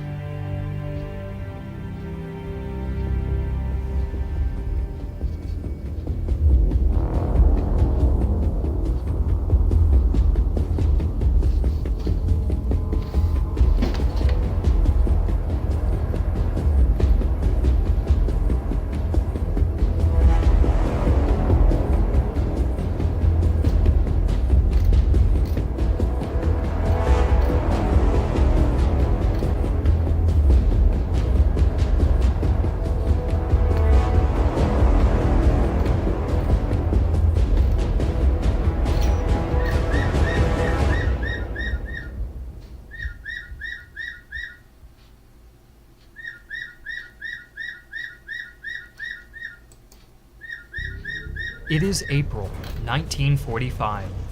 Nazi Germany is on its knees, and the Soviets are poised to deliver the killing blow in Berlin. All that stands in their way is a seemingly modest line of hills west of the river Oder. Marshal Georgy Zhukov stands impatiently at his command post, aware that the end of the war is mere days away. Meanwhile, the soldiers of Army Group Vistula, assembled months earlier from battered remnants and new recruits, brace themselves, fearfully awaiting the imminent flood from the east. Since the beginning of the year, the Soviet Red Army had reversed all of Germany's gains on the Eastern Front and began a relentless push westward, reclaiming all of its former Soviet territories along with occupying new ones in Eastern Europe. By April, they stood poised along the Oder and Neisse rivers, just 37 miles or 59 kilometers east of Berlin. Still, a final push on the Nazi capital was off the table, as the Germans threw every resource they had into curbing the Soviet advance. One of the primary obstacles for the Soviets was the Silo Heights, a series of elevated ridges overlooking the Oder's floodplain. It was a natural defensive barrier that provided the entrenched Germans with a formidable position to repel the Soviet advance. Both the floodplain and the natural elevation would be sorely needed by the defenders, given the dire wartime situation. Facing the Germans was Marshal. No eating logs until tomorrow night when we make sushi, okay? Oh, tomorrow night, okay. Georgy Zhukov's First Belarusian Front, a force numbering over 1 million soldiers spread across 10 armies, which included battle-hardened groups like the 8th Guards Army, 1st Polish Army, 5th Shock Army, and the 1st Guards Tank Army. Zhukov's forces included thousands of artillery pieces, specifically organized into 200 regiments and 30 brigades, alongside having numerous mortar and guards mortar units. Armored strength was equally impressive, with more than 3,000 tanks and self-propelled guns assembled for the assault. Supporting the front's efforts were the 16th and 18th Air Armies, capable of deploying nearly 4,000 aircraft all across the front's offensive zone. With such overwhelming concentrations of both manpower and firepower, Zhukov's forces were all but assured of victory. In an effort to delay the inevitable, the German 9th Army, under General Theodor Busse, was given the grave responsibility of holding off the advancing Red Army. Busse's forces were diverse, consisting of infantry, panzer, and panzer grenadier divisions. But in terms of composition, the 9th Army was a shadow of its former strength. Constant defeats on multiple fronts, severe shortages in fuel and munitions due to relentless Allied bombing campaigns, and the catastrophic loss of Romania's oil fields the previous year had drastically weakened German combat capabilities. Many units were critically understrength, and replacements were few and inexperienced. Soldiers faced not only dwindling supplies and ammunition, but a crushing decline in morale. Moreover, desperate attempts to mobilize more troops led to the impressment of poorly trained Volkssturm militia. It was clear to many senior officers within Army Group Vistula that Germany's military power was collapsing rapidly. Busse's own men stood on the precipice, burdened by fatigue, anxiety, and the grim recognition that the battle awaiting them might be their last. General Busse himself remained optimistic, knowing that in front of the advancing Soviet armies lay the Oder River's broad floodplain, just a once fertile valley that was left completely flooded by nature. If you'll go along on with the rapids, I will go, but not for us to. Spring thaws had already saturated the low-lying Oderbrush Valley, and German engineers deliberately opened upstream reservoirs to flood the land, turning the fields into a swampy quagmire. Combined with the extensive minefields already laid prior to the Soviet advance, the Germans had effectively created a treacherous no-man's land meant to slow the enemy. Tanks and foot soldiers would become bogged down in mud and canal ditches, leaving them exposed targets for German anti-tank batteries and machine guns firing from the heights above. Beyond the floodplain, the ground rose abruptly into the Silo Heights, a series of ridges that rose roughly 40 to 60 meters over the horizon. Any Soviet troops struggling forward in the open expanse would have to climb this slope under relentless fire from well-positioned German batteries, a scenario that greatly favored the defenders on the high ground. The Germans had also fortified this natural stronghold extensively. At the foot of the heights and along its slopes, they dug deep anti-tank ditches and erected an intricate network of trenches and bunkers. Concrete gun emplacements and machine gun nests were embedded into the terrain, covering the few viable paths up the hill. In fact, the Silo Heights were only the first defensive line. Behind them, the Germans had constructed 3 successive belts of defenses stretching west toward Berlin. The final belt, ominously nicknamed the Wotan Line, lay about 10 to 15 miles or 16 to 24 kilometers behind the front and served as a last fallback position. These layered fortifications ensured that the Soviet attackers would face multiple obstacles and kill zones even after breaching the initial line.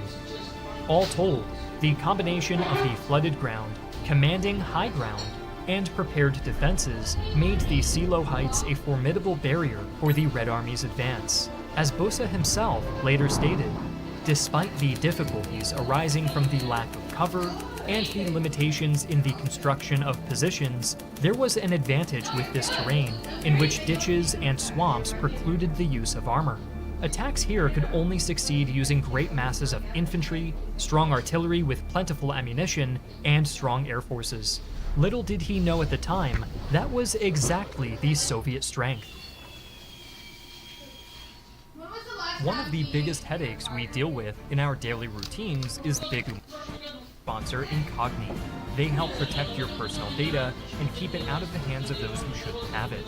Incogni protects your privacy by reaching out to data brokers on your behalf and asking them to remove your info. I've used Incogni and it's incredibly easy to get started. You just make an account, give Incogni permission to act for you, and they handle everything else. Or we eliminate for ecological reasons. Серьезно, я недавно видел, как птичка вовнутрь залетала.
Basically, I'm at my cousin's and I don't know what time I'll be available.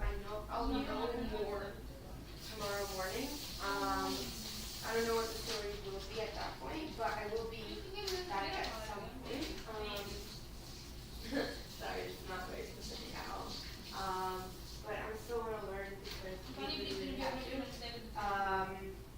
Let's be in touch tomorrow morning-ish. And then we'll go from there.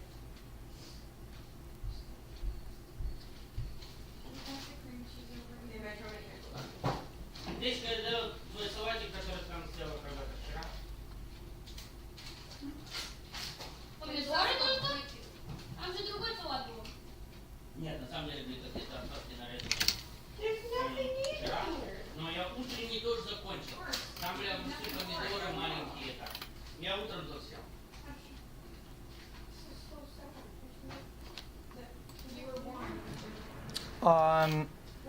The Dodge and FBI have concluded that Jeffrey Epstein died by suicide, and there was no client list. Okay. Now you can explain to me, okay, why everybody calls always like the whenever it's about like the narcos or whatever, right? Everybody calls the government of Mexico and Colombia. Dude, this country's so corrupt, guys. Everybody's bought out, whatever. But we have 4K footage of these guys escaping themselves. their cells. We have footage of their cells all the time. We see them. I understand it. There's some corruption here and there, right? But we have pixel perfect, like all the escapes and all the jail stuff, whatever. But the biggest, like massivest case, like in recent history, right? We only have frames of a door that leads to another door, that leads to another door, and then a staircase, and then another door, and maybe the guy is in there, maybe, perhaps. And on top of that, the employees are fucking miles away, fucking chilling, like, dude, like, fuck off. Like, bro, I'll never let the fucking US, like, grandstand other countries when it comes to handling criminals. Brother, you guys are so shit, it's just cringe. You guys suck. You're trash. You are trash, and you are not any better. If anything, you are worse because you do have the resources, you do have the knowledge, you do have the expertise and the training and the history behind it. You have everything, and you still fail to deliver on a basic, fundamental points. It's ridiculous. Like, so whenever people say, "Oh, dude." Web designer, it's absolutely normal to have web designer as part of IT, because only in some companies they have dedicated designer, понимаешь, как художники. То есть если ты будешь работать в Google или в Microsoft, там, какого размера компании, тогда веб-дизайнер у вас может быть какой-нибудь арт-департ, может быть какой-то, да. Medium-sized companies, you will work with IT. IT people will tell you that we need this design, for example, or you will start planning design with them, but they will give you code, or they will teach your designer in the website codes that they will be creating. Понимаешь, да? Or opposite. Or maybe they will give you code and based on the like every link that you will have. Понимаешь, да? Я просто говорю, но у меня подруга, она была одновременно developer and web designer одновременно. Of course, like in IT. She was actually working on the development. Oh my god. I reached the point at the JCC. This is my second store working there. We bought this $6,000 pre-built gaming PC from Main Gear, cross-branded with a streamer named Shroud, and it even comes with its own unstable memory overclock. Normally, you have to spend hours of your own time toiling over an unstable memory overclock, but now you can have someone else do that for you for a little extra money. The marketing also claims to have a CPU overclock, and it claims to have liquid metal for the TIM, which is more in line with true enthusiast building than what we typically see for pre-built PCs. Doing liquid metal and overclocking, that's a lot more than basically any other pre-built that we've looked at, and Main Gear does get credit for taking some risks with that. We do think it's pretty cool, but it's not without problems. Now, there are some good things here. For example, Main Gear has one of the best Windows installs we've seen on a pre-built. So it's ups and downs with this one, but overall we saw a lot of things that we liked. One of the things we didn't like, however, was the price. Depending on which number you take for the GPU price, it's between 40% down to 21% higher than DIY parts cost if you buy them at retail. And again, depending on which GPU you kind of reference the 50 series card. Now that is significantly better than Alienware's 50% in either of those two numbers, so at least that's nice, but it's still high. There is good reason that it's high though, Main Gear thinks, and it's because, where is it? This guy's name is on the case. He's called Shroud, normally with a lowercase s, although that looked weird with all the other words being all caps on the side of this case. We're told that he's apparently a pretty good CSGO player from back when that was still live, and currently is a streamer. And that means this computer makes you good at Counter-Strike. What's more interesting to us is that Main Gear is the first system integrator we've seen to use the new Haven HS420 case, which was an excellent first showing from Main Gear in our benchmarks. They also shoved the screen into the side, which is another unique take on this. We found that Main Gear had the cleanest operating system install we've seen in recent pre-built history. They actually did some BIOS tuning, which is a great positive as well. The choice of the 9800X3D is welcomed as a change of pace from Intel's weird dominance in the pre-built space, but again, it is expensive, and they do need to deliver on all of those things. So, let's get into the review. Before that, this video is brought to you by the Montech HSO1 and HSO2 cases. The HSO1 and HSO2 cases differ by way of a mesh front or a curved glass front. We previously reviewed these cases in our intensive benchmarking process and found them to be overall high build quality, with thermals comparable between the two designs. The rear chamber of the case uniquely brings the power supply forward and perforates the rear wall of the case, allowing for more air movement internally while providing a different look. The rear of the case uses a fan mounting mechanism for two separate fans that can be coupled together with a plate, improving convenience. The HSO1 and HSO2 also invert with minimal effort, allowing the computer to present to the opposite side without needing to reconfigure the entire build. Learn more at the links in the description below. So getting into the computer, we bought this for a few reasons. One of them is because it has the Haven HS420, so this is one of the first pre-builds we've seen with this case, and that alone...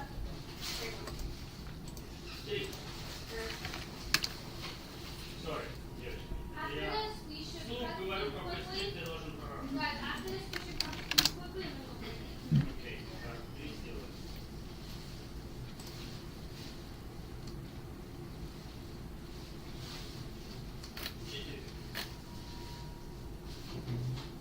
At this point, we're gonna need more wrinkles. We should have gone to. Okay, we could go to Trader Joe's. No, I think we have.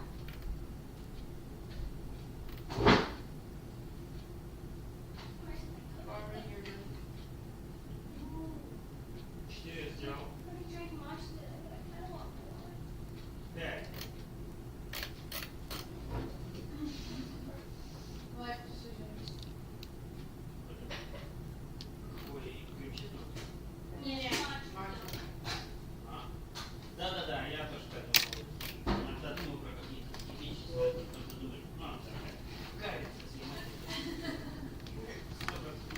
No, serious decision. Это... It's a very serious, important decision. Life changing. Seriously, no, it is. It's your life-changing It's decision. heavy, exactly. Hey. Long time looks like they go with block. No, it's important.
that is fucking.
Only if you guys know. Paddleboarding, no. It's not, it's more of like, I only want to do rapids.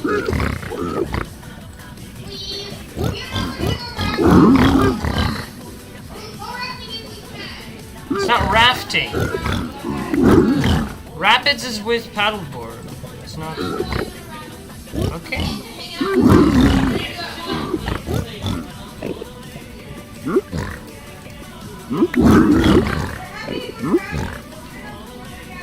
Okay, well, I'm not doing.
Shitgate.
Love this shit game.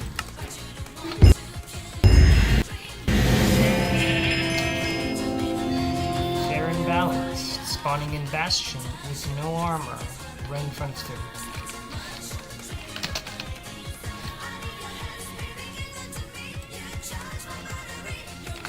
Gotta love it.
Ты возьми, потом насос опять, чтобы мы тюб еще накачали.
God, are you kidding me?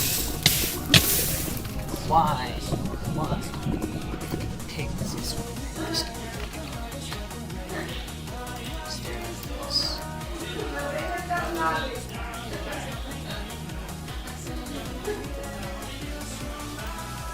Stop Killing Games did it!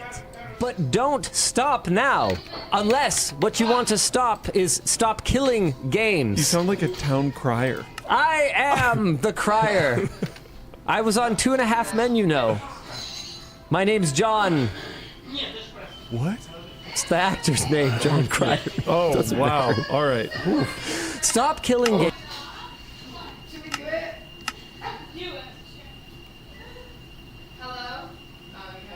Games. The initiative to save games from dying at the hands of their makers.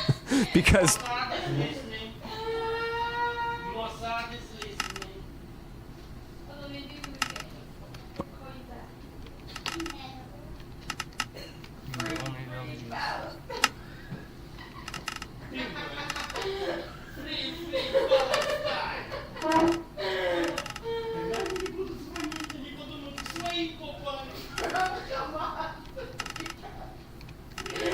Fuck, I skipped 2 rounds already.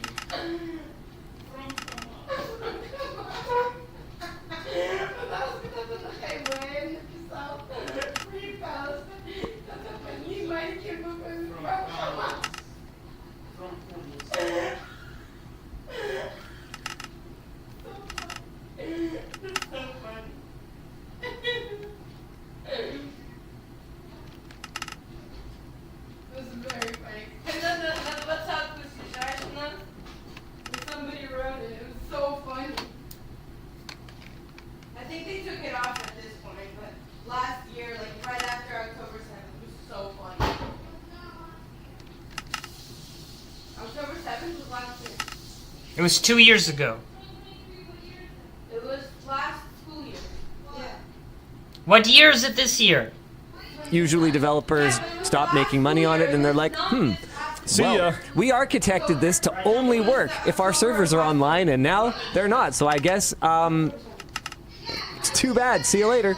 It has crossed the 1 million signatures it needed to get the attention of the EU Commission, which gives it a much higher chance to pass a law which could force developers to sunset their games properly. Now, Luke and I have given our thoughts on what proper sunsetting of games would look like and numerous some really times. good examples. We've also given some examples of how in some cases it might not actually work that great. It could be quite challenging, whether it's around third-party licensing of, say, for example, music or other media that's included in the game, or whether it's around IP that is used across multiple products that could potentially harm the security of those other products. Or, there are potential reasons that just, putting out the source code of a particular game or putting the servers into the hands of the players might be really challenging.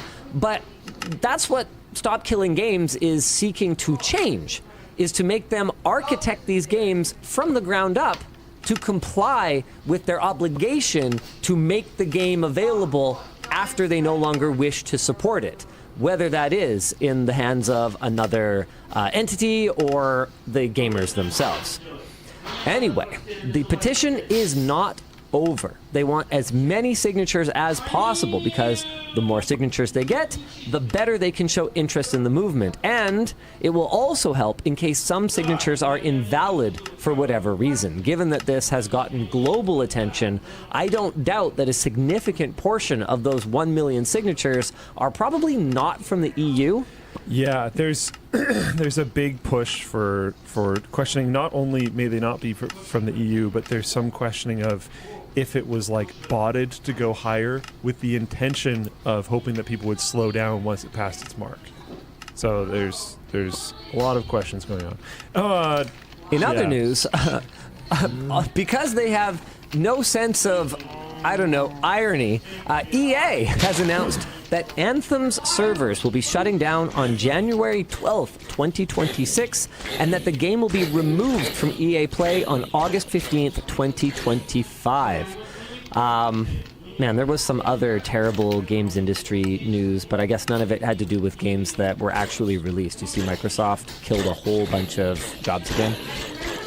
Yeah, including some games that apparently were so promising that, Microsoft executives had to have the controllers, taken out of their hands when they were playtesting it. What? And now it's dead. Anyway, so if you're from the EU, head over to stopkillinggames.com and sign the petition, because while this only affects the EU ruling, it is quite possible, nay, probable, that it will have a larger impact outside of the EU as well, because if they already have to do all of the work to architect their game so that it could be... Not in the shop. Oh, we got... Oh. Okay, I'm gonna be updating for 30 years. tied up into a nice little bow and then handed off once they no longer feel like supporting it, then I pretty much guarantee you that that would have a positive impact for players in other countries as well. Other continents, excuse me. Sorry, EU's not a country. There's also a UK-specific version of the petition on the same site. If you scroll down a bit, this has also reached the 100,000 signatures needed, but could always use more. So our discussion question here is, can you brainstorm the ideal sunsetting plan that developers could do to keep games alive forever? Is it leaving their servers up and running? Is it making it open source? What's the ideal? And I know my answer, but I want to hear your answer. Yeah, I don't think leaving their servers up forever is going to function. It's not going to... No, that's not going to work. You can't just legislate companies losing money, because eventually infinite maintenance on things that are losing money. Yeah, that's not going to work. Yeah. But that doesn't mean that this is impossible or an unreasonable expectation for products that we buy, right? Like, these aren't products that are even sold to us necessarily as a subscription service. I mean, they treat them like one, but these are products that in many cases we buy as like a one-time transaction, and you can bury terms in your end-user license agreement that make it so that, you know, you're only obligated to leave it up as long as you feel like it. But I think there is a certain expectation that when I give you a one-time payment for something, say one lime, that is now your lime, and that I don't have a remote lime kill switch that will just take your lime and get it out of here. Right? Like, that is not what our expectation would be, I think, under normal circumstances. I have pirated the lime. Nice. Open source lime. I like it. I'll just put that back. You whacked the TV. Well... it still looks like it You'll works never prove fine. it. You'll never prove it. The camera didn't see anything. Yeah, I don't know. It's a little tough for some games. I don't necessarily think it's completely unsolvable because the stance that we've had, I don't know if this perfectly... Honestly, I'm not super on top of the Stop Killing Game stuff, so I don't know if this perfectly aligns with theirs. But the stance that we've had is that you should at least give the community a chance to do it. Yeah, I'd say my ideal execution of this is Forged Alliance Forever. Yeah. Supreme Commander was a super cool game that I really enjoyed. I think... I forget who went down first, Gas Powered Games or THQ. But ultimately what happened is there was some complexity around any kind of transfer of the IP. There was some drama that went down around, I think it was it Gas Powered Games that went down first? You know what? I really don't remember, so it doesn't matter. The point is, either the publisher or the developer went bye-bye, and what they ultimately arrived on was leaving the matchmaking and custom map hosting and community chat and all of these features, leaving them in the hands of the community that wanted to maintain the game and be stewards of the game. Meaning that even though it has been like 10 plus years now since that game was no longer actively supported by the developer, you can still play it online. You can play custom maps. There's all kinds of cool mods that you can apply. So they have their own like mod workshop that's built within the FA Forever. So Forged Alliance was the expansion to Supreme Commander. So it's Forged Alliance Forever. So within the Forged Alliance Forever launcher, it handles automatic updates. It's a little janky. Sure. But in a way that's honestly like, I'm completely fine. It's kind of cool. It reminds me of old style computing. But it's alive. It's freaking alive. And the best part is the IP holders still get to profit from it. So you have to buy. They've worked out a system where you have to authenticate with the Forged Alliance Forever server, that you have to give it access to your Steam library and prove that you own a copy of Supreme Commander or Forged Alliance.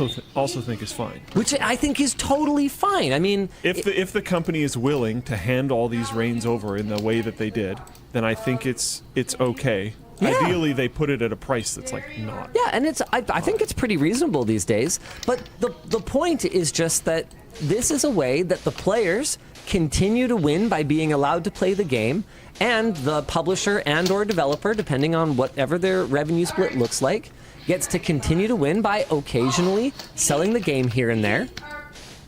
That's freaking awesome. You can buy it for $2.79 right now. That is $2 US.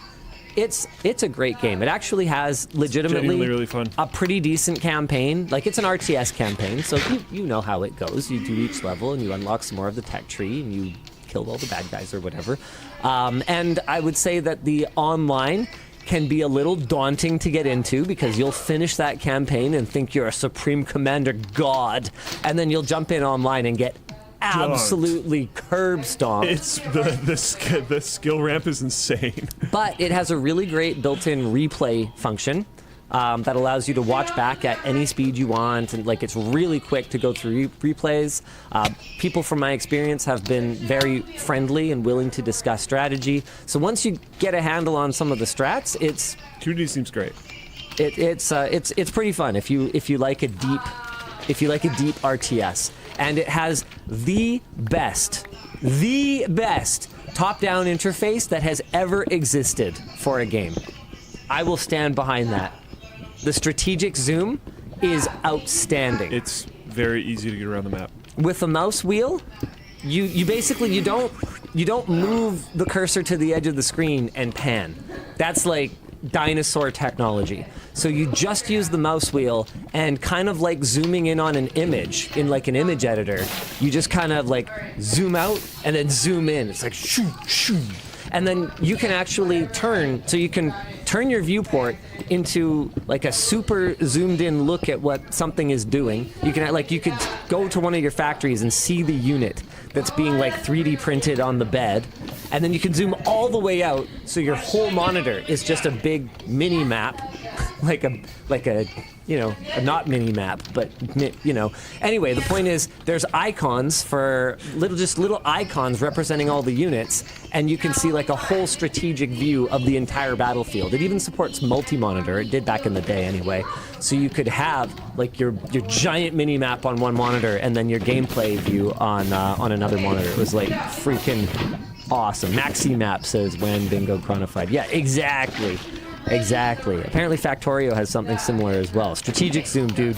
Huge innovation in that game. Great. Absolutely love it. So that's that's kind of the ideal to me, is like put the ability to keep running it in the hands of the community. And if the community doesn't care, then that's fine. All right. And some games will still die.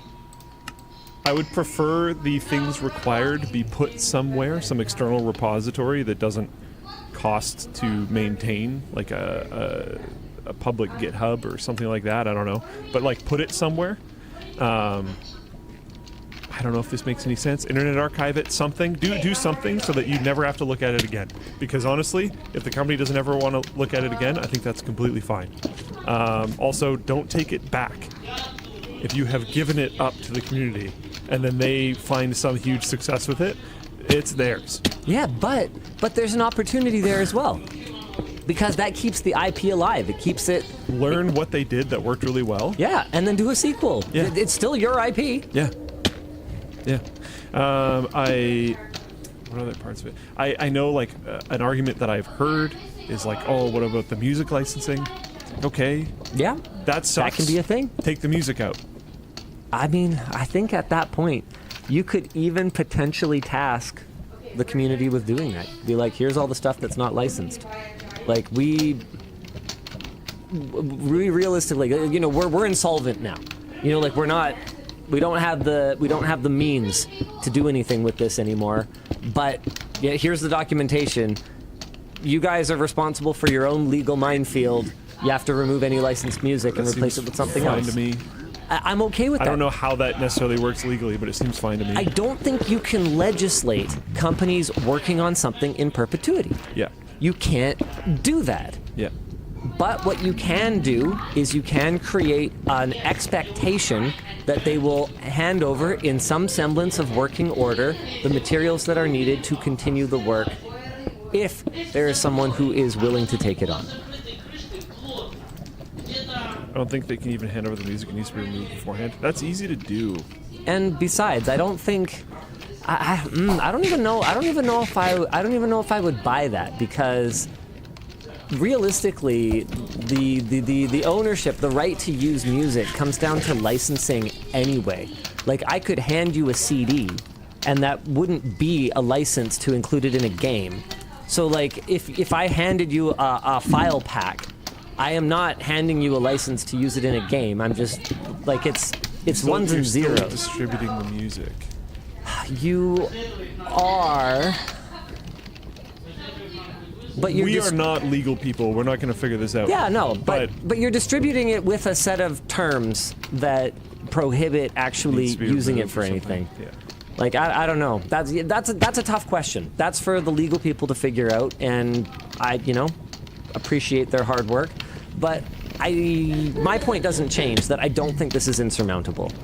Our other question is, I know you guys are boomers and play old games, but are there any games that have been shut down that have impacted your social circle? I already know Luke's answer. Oh. You probably do. Yeah, just when WoW went to shit. Yeah. Like, that's an even more interesting question, because that's a version of a game that is still running. Yeah, that's a tougher one. That gets really tough. I don't think there's any recourse there. The community forced that too. Like, you mean bringing back WoW Classic? Yeah. But then didn't WoW Classic like evolve and then is like not WoW Classic anymore? Yeah, no, what I mean is like Nostalrius back in the day. And Nostalrius is the most well-known one, but there's a ton of private servers for WoW. Sure. Not just Nostalrius, and there still are private servers for WoW, many of them. The community forced that. They like rebuilt boss mechanics and stuff that they didn't have because they had to build like the server side of it, and it's honestly extremely impressive. That was just out of like an immense amount of community attention, I guess. But there's still the original Classic WoW branch that Blizzard made, but it's still going, and it's way past Classic WoW now. And then there's like some other versions, I don't know all of them. There's a hardcore one where if you die, your character's done, and there's one I think called Season of Mastery where they like change a bunch of stuff. I don't know if many people are into that. And then there's rumors of them making what they're calling Classic Plus now, which is a whole other thing. But yeah, like games that iterate, EverQuest, WoW, all these old MMOs. Like it's really interesting because where does that argument stop? Because it might not even be within an expansion, it might be a patch within an expansion. Yeah. So like a state of a game. Yeah. Like, I mean, okay, here's a perfect example of a game that, you know, there wouldn't be any kind of stop killing games impact on, but they've absolutely made a change to it that has killed our ability to enjoy it. Tape to Tape. That's an early access game. I have good news for you. Okay. That's an early access game right now that they moved away from time-based game lengths to just first to reach a certain number of goals. It's a hockey game. And Luke was so upset by this change to the gameplay that I actually reached out to the lead developer, or lead designer, I guess is technically his title, and I advocated on your behalf, and mine as well. I agree that a hockey game is determined by the clock, not by how many, who reaches the threshold number of goals. The game is 3 periods. 3 periods. And there is now a drop-down. Which is totally cool. The pre-alpha branch, so you can select your difficulty, and you can select first to a certain number of goals or time-based. Which is because maybe some people will like that very weird version of first to 3 goals. Maybe some people are into that. Cool. If it's an option, I'm totally down. Yeah. So we're back, baby. I looked today, and it's in. Nice. It's in the pre-alpha branch. Very cool. That's good. Yeah. Very cool. Very cool. But yeah, yeah, stop killing games wouldn't do anything about that. Because like everyone is mad about Classic WoW, but it's still technically, I don't know what expansion they're even on now, but like the main branch is still technically there. It never technically went away. Yep. The game was technically never killed. It was never killed. It was just expanded upon for decades. So this is going to be a tough thing to tackle because there's absolutely practical challenges like we've outlined already. Not being able to legislate maintaining software forever, not being able to legislate never patching in or out functionality. Like that's something that they could do to get around this pretty easily, is they could just patch out multiplayer. Yeah. Okay. Well, we didn't kill the game. We patched the game down to a, like, you open a door and then the game is over. It's no longer multiplayer. It is single player. And it shows start an end the screen. game. You open one door and then the game ends. And it says, "Congratulations, your speedrun time is X or whatever." And we have given the files out to the community to run this game. So like there's absolutely ways around this that we'd have to kind of try to brainstorm all the sneaky ideas that executives and publishers might have to get around it. It's a tough problem. I'm happy someone's trying to address it. Yes. At least this is a step, and I'm really glad to see that it's got the momentum that it does, even if there are some voices within formerly of the industry that are speaking out against it because of some of these practical challenges around crafting this legislation and then ultimately enforcing it. Wish, Temu, AliExpress, everyone's at least heard of these marketplaces that connect Chinese retailers with a global audience. But hearing about them doesn't necessarily mean you should buy from them. Computer parts on these sites, like the other things, are often low quality and of questionable utility, which has led to some hilarious shenanigans. I told you this would be horrible. Oh God! On the streets late at night because I'm small! That is not what pectoral muscles look like. But surely Chinese consumers wouldn't put up with this kind of nonsense from their countrymen. What are these same marketplaces offering to the Chinese domestic market? To find out, we bought this! Just kidding, it's really light. From Taobao, which is essentially a China-only version of AliExpress from Alibaba. It's a pretty normal-looking pre-built computer, except that it cost the equivalent of just $300 US. I know, right? $300 for a new computer? I mean, it only has a GTX 1060, but that alone would cost about $70 over here, giving them just over $200 for a 14-core CPU, 32 gigs of RAM, not to mention motherboard, power supply, case, and storage. How does the math work on this? And how does this segue work to our sponsor? The Ridge. Naughty or nice, Ridge wallets make a great gift this holiday season. Check out the link below and get up to 30% off through December 20th. For transparency's sake, while the system was listed at 2,000 yen for about $300 US, we had to shell out significantly more to have it inspected and then shipped out by a third party. Taobao does offer international shipping, but it is limited to only certain items, and the sellers expect to be interacting with customers entirely in Mandarin. That means our out-of-pocket cost was closer to $600 US, but that is only due to extra costs that would not be incurred by a Chinese buyer. So let's have a look at what they would get. Starting with the case, which is a case. Actually, I don't really have a ton of complaints here. You've got ample room for airflow. It's not filtered, but you've got 3 fan mounts behind here, meaning you should theoretically be able to install an AIO liquid cooler. The side panel is tinted plexi rather than tempered glass, but it does use a convenient thumb screw-based mounting mechanism. And the front I/O is easy to access, even if I would have preferred to have a USB 3 port rather than just USB 2. The only question then is, who exactly makes it? You see, the manufacturer on the box is Kintar, but they sometimes go by the name Jinda. The QR code on the box tries to visit jinda168.com, but that website is gone, and the domain can be purchased for less than the price of this computer. Jinda168 seems to be a shipping vessel of some sort, but we have no idea if it is in any way related to Kintar. We eventually found Kintar's site, kintar.com.cn, and that revealed that this case is called the Jindao, or Fighting Knife, which explains the very warlike imagery on the box. Its English name would be probably something like Kintar Knife Fight. Okay, who told you that? Is that from Andy?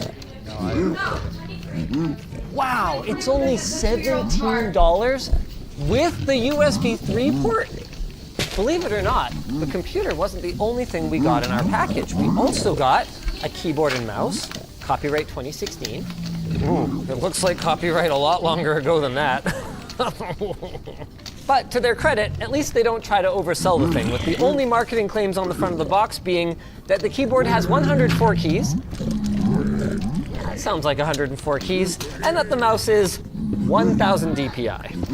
What else we got in here? Oh wow. This is far more of an accessory package than I was expecting. This is hilarious! No! Story time. There is a Razer Mantis desk pad that has been in active service for over 13 years, making its way from my desk at NCIX to Luke's test bench, now to Emily's workstation. The thing is, it looks absolutely nothing like this. It's about 4 times the size, significantly thicker, and is actually made by Razer. Anyway, that doesn't mean it won't work well enough for our purposes. Let's get our setup deployed here. Wait, I forgot about the other stuff. There's what appears to be a very good 10-foot patch cable, a USB drive that I would definitely plug into my computer, 32 gigs, and for some reason, an HDMI to VGA adapter. That seems like the kind of thing that I could probably just pick up separately if I really need it, huh? It also comes with a screwdriver. Oh, what? Oh. This is also inexplicable. The computer is assembled. In case you need to open. That quality molding. I want to take a bit of a closer look at this computer. Cable management? You know what? Far from the worst I've ever seen. They took the time to route the front I/O cables around the back of the motherboard tray, and actually, the same goes for the 24-pin, the 8-pin, and the 6-pin GPU power connector, but there are a few eyebrow raisers in here. I have never heard of this brand of power supply, the Vicerow CX650, that manages Ooh, that's scary. A whopping 384 watts on the 12-volt rail. It is rated for 500 watts. That is a very deceptive name, Baisuo. Oh, and also, it is only rated for 220-volt AC input. How are we going to power this thing? Oh no, we have that sketchy adapter Alex bought. I knew that was coming. Yep. For those wondering, by the way, we did try it with North American 120-volt wall power, and it did work for a little while. So their universal AC input from 150 to 264 volts is misleading at best when there's up to 47 countries that it won't even power up in. Also, we're pretty sure we were supposed to get a GTX 1070, not a 1060, but the page disappeared in between the time that we ordered the product and when it arrived, meaning that I guess that practice also takes place on domestic Chinese sites. The SSD is supremely unremarkable, other than being so no-name brand that we weren't even able to find a listing for it. It's 256 gigs, and Crystal Bench clocked it at around half a gig on both reads and writes, which is about what you'd expect. What you wouldn't expect is this RAM. Both are DDR4 as advertised. Both of them use Samsung chips, which is good, but one of them comes from a Lenovo pre-built, and the other one seems to come from some kind of network switch. The bad thing about that is it means these are almost certainly secondhand. The good thing, though, is it means they're almost certainly not counterfeit. Because why would you go out of your way to put a random third-party sticker on it when Samsung is what's going to sell it as quality? Anyway, it's DDR4, 2133, and it's ECC, which raises some questions about the rest of the components. You see, ECC memory is for servers, and this motherboard is like no server motherboard, or really any motherboard that I've ever seen before. It is neither as short as an MATX board, nor is it as long as an ATX board, and in fact, the mounting pattern on it is so unusual that only 6 of the 10 holes were able to be screwed in this case. What are you? To find out, let's get it fired up. Look, sorry, this isn't really supposed to be part of the video, but look how short the cord is on this mouse. How the heck am I supposed to plug this in? I'm trying to...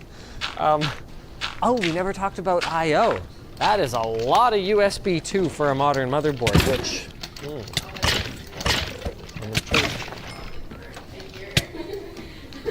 Whoa, that is a gigantic American Megatrends logo.